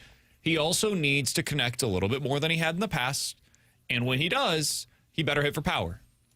Can you actually put that into practice on the big league field? Let's find out. If I'm Jordan Walker, like, starting to look over my shoulder. Now, I don't know how fast they're expecting Joshua Baez, but that's my replacement coming. Probably 2 years. Year or two. If he has a great I don't year, think this year. And if it builds, that's my replacement coming to where going into next season, it could be, hey, he could take my job out of camp. We had this segment the other day where we asked, like, who are the Cardinals entering a potential make or break season this year? For both Gorman and Walker, this is a make or break year. There is no more, let's find out what this is like in 2, 3, 4 years down the road. No, this is it. This is it. You're given a huge opportunity right now to go start every day at the major league level. Go work on your craft. There is not as much of the, hey, work on this stuff behind the scenes, and then we'll give you a day off, and then we'll do X, Y, and Z. No. Make all of your swing changes in the offseason. Adjust accordingly once we get into the year, sure. But this is going to be about you learning how to be a big leaguer officially in 2026. There's no pressure to win. Like, we're not going to pinch hit for Jordan Walker or Nolan Gorman in a big spot. I don't care if it's a righty or a lefty on the mound. You're getting those chances. You're down by 1, 2 on, 1 out, 9th inning. Those guys are taking the at-bats. So I think this is a massive season for both of them. Can't really overstate the importance for each of them, respectively, in their careers. And I'm curious to see which one, where this ends up going. Do you guys have more confidence in one than the other figuring it out? Like, if I told you, hey, I've seen into the future, and one of Nolan Gorman or Jordan Walker figure it out, whatever that means, they figure it out this season, which of those do you think is more likely to happen in 2026? Gorman. I think so, too. See, I would bet Walker. Really? I think with Gorman, I think it's twofold for me on Gorman. One, his power really diminished last year. So either that is them tweaking the swing to that, where they were looking for more contact and, oops, accidentally sapped some power, or injuries are starting to catch up to him. Remember, he's dealt with some back issues before. And as we've seen, he just like Walker, I mean, he's got a clear hole in his swing, which is the high fastball. Walker, man, I mean, he's got all the tools. And if for whatever reason he can finally decide to lay off that slider low and away, I think he's the one that will be the one that would be the one I'd be confident bouncing back potentially. I'd go with Gorman over Walker because of everything we've heard about Walker, to where they've tried to get him to adjust things, and he hasn't been willing to, or he always reverts back to what he's comfortable with. The inability to kind of change what's not working for you is why I would lean more to Gorman than Walker. Gorman did have a 55-game stretch last season. That was the hottest streak that believed in. It was great. He had 12 home runs. That's a 35-homer pace. 33 RBI. That's a 97 RBI pace. And an 845 OPS in that 55-game stretch. Man, was that a magical stretch of games for him. How many home runs he hit in that span? 12 homers. That was when T-Bone was in the other. That was when 50, T-Bone was like, 60 games he played. Here it comes, 40 home runs. That's what I'm talking about. That is what you have to capture with Gorman. Can he be that more often than not? You're going to go through 2-week dry spells with him. That's the nature of his game. He's never going to be somebody that you can trust to bat 2, 3, 4 in your lineup. That's not how he projects. Can he be somebody that bats 6th or 7th and adds that supplementary power for you the way that Teoscar Hernandez does for contenders, whether it's the Dodgers right now, previously with the Blue Jays, whatever? That's what you're hoping for from the left side with Nolan Gorman. And I think that they are more likely to get that from him than they are what they were hoping for from Jordan Walker. Hope to be wrong. I would love nothing more than for both of them to go on to become superstars at the major league level. Just seems pretty unlikely at this point in time. All right, coming up next, we'll hit the Rewind Plus. Your shot to score a pair of tickets to the Sunset Hills Subaru Blues Alumni Experience at Mardi Gras next Saturday. We'll give you a chance to win a pair of tickets to that next year on 101 ESPN.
Hey, now is your chance to score a pair of tickets to the Sunset Hills Subaru Blues Alumni Experience at Mardi Gras. That's coming up next Saturday, February the 14th. Also happens to be Valentine's Day, so shout out to all of you out there that have not finished with your Valentine's Day shopping yet. If you have not done so, I would recommend doing so quickly. This could also be your chance. Maybe you just want free drinks for the afternoon. What a gift. You can do that with the Blues Alumni. It puts you in a heated tent right on the parade route with premium drinks, great food, live music, and most importantly, meet and greets with St. Louis Blues legends. The contest winner must be at least 21 or older. Find all the details and a bonus chance to win right now at 101ESPN.com or on the 101 ESPN app. To win these 2 tickets today, all you have to do, be texter number 101 at 314-399-9646 with the correct answer to the following question.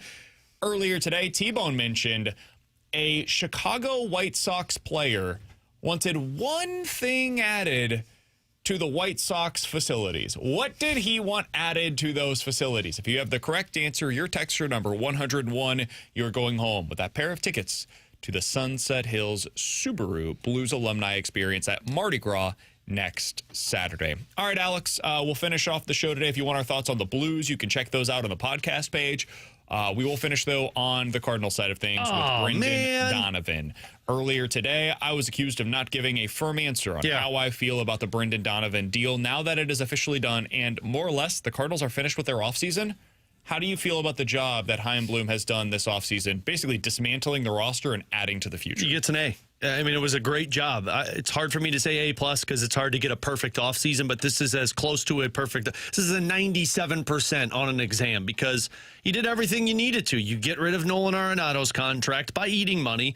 You get something in return for Sonny Gray and Wilson Contreras, which I didn't think it was going to be anything of substance for the Cardinals. And then you also traded your best asset, which I hate to see Brendan Donovan go, but it's important for the Cardinals to move him and bring back the necessary assets that can move this rebuild forward. So this Chaim Bloom offseason has been very refreshing, and I give it an A. Yeah, I would give the offseason an A as well, and I love the trade that they pulled off yesterday for Donovan. Just to hone in on that, I loved what Chaim had said in the press conference and said something to the effect of, hey, we are looking for guys that we believe can play into when we're a playoff caliber team again. And really what they were targeting were tools. And the 2 tools you need when you get to the playoffs, swing and miss, get that in the top pitching prospect they acquired in this deal, and then power from the left side especially. They got that in the Pete kid. If everything can click for him, he's very young, but he's got a great power tool. If the Cardinals can get him to just kind of cut down on swing and miss, he's still young, so there's still plenty of time to work on his development. They then can potentially get those 2 things they were looking for to add to the roster for when they're a quote-unquote playoff team again because they went out and got those tools in this trade. The only thing we can evaluate in an offseason is the process. We cannot evaluate the results because we don't know how it's going to go. Prospects don't work out all the time. They don't work out for the Cardinals. They don't work out for the Mariners. They don't work out for the Rays. A lot of the time, these guys all become busts. But you give yourself the best chance. You give yourself as many outs as possible. And when one breaks, do you have another one lined up to be able to take that spot? That was the case for the Cardinals when they had Nolan Gorman. Nolan Gorman didn't work out. They have Brendan Donovan, who can just be their everyday second baseman. It worked out great for them in that regard. When Dylan Carlson didn't work out, though, they didn't really have a replacement for him. So you want to continue to have this conveyor belt of young players ready to go at the major league level. Their biggest issue with that was on the pitching side of things, and that's why this trade gets me excited. Jurrangelo Cijntje is the kind of pitcher that I wanted them to target in this deal. He is not the number 1 pitching prospect from the Mariner system. He is, however, top 5, a top 100 prospect in all of Major League Baseball, and he is one of the higher thought of right-handed pitching prospects in the game right now. He throws 95 plus. He's got a good changeup. He's got a breaking ball. He is the kind of prospect that I would like to see them bet more on in the future. I think that they did really well with this deal. They gave themselves flexibility for the draft. They got a high upside position player prospect, former first-round pick in the outfield. That is something they were lacking down in their minor league system. And they got a high upside mid-rotation potential starter for the pitching side. And draft picks, by the way. You can't ask for a whole lot more from this deal. They added a ton of pitching via the other deals that they made in the offseason. I agree with you guys. It's an A offseason for Chaim Bloom. How will it work? Well, they're probably going to be bad this year. All of this is going to have to be judged based upon what they are for the next 5+ years and how this sets them up for their future build. But I'm happy with the way they've gone about it, all things considered, given the situation they're in. And I hope that Brendan Donovan absolutely crushes it in Seattle. I think he's going to be great for them. He's exactly the kind of piece that they were looking for. So I'm glad that they were able to find a landing spot for him to go out there and crush it. I hate the fact that the Cardinals still were suffer in this losses spot. to the Dodgers. Hey, and nothing like a former Cardinal kicking ass in October. That'll be Donovan this year. Yeah, Donny will do it. Well, there's a bunch of Alex Contreras. Do it. Gray might do it. He'll probably be good again this Harrison year. Bader will probably be very good this year as well. Always got to go back to We Bader, know don't Randy we? A's going to be good. It'll be a lot of Cardinals. Oh, Arenado will probably be World Series MVP. Unlikely. Alongside Alex and T-Bone, I'm BK. No, we weren't It's gonna do BK that and one? Ferrario here on 101 ESPN. If you guys missed anything from the show, we did have the Chaim Bloom press conference live on our show earlier today. You could check that out on the podcast page. We also were joined by Cardinals insider Derrick Goold for the St. Louis Post-Dispatch, and Jeremy Rutherford joined us as well to discuss whatever the hell that was from the Blues last night. You can find all of that on the podcast page. It is sponsored by Schaefer Door Company. We will talk to you tomorrow at 11 a.m. The Fast Lane's coming up next here on 101 ESPN.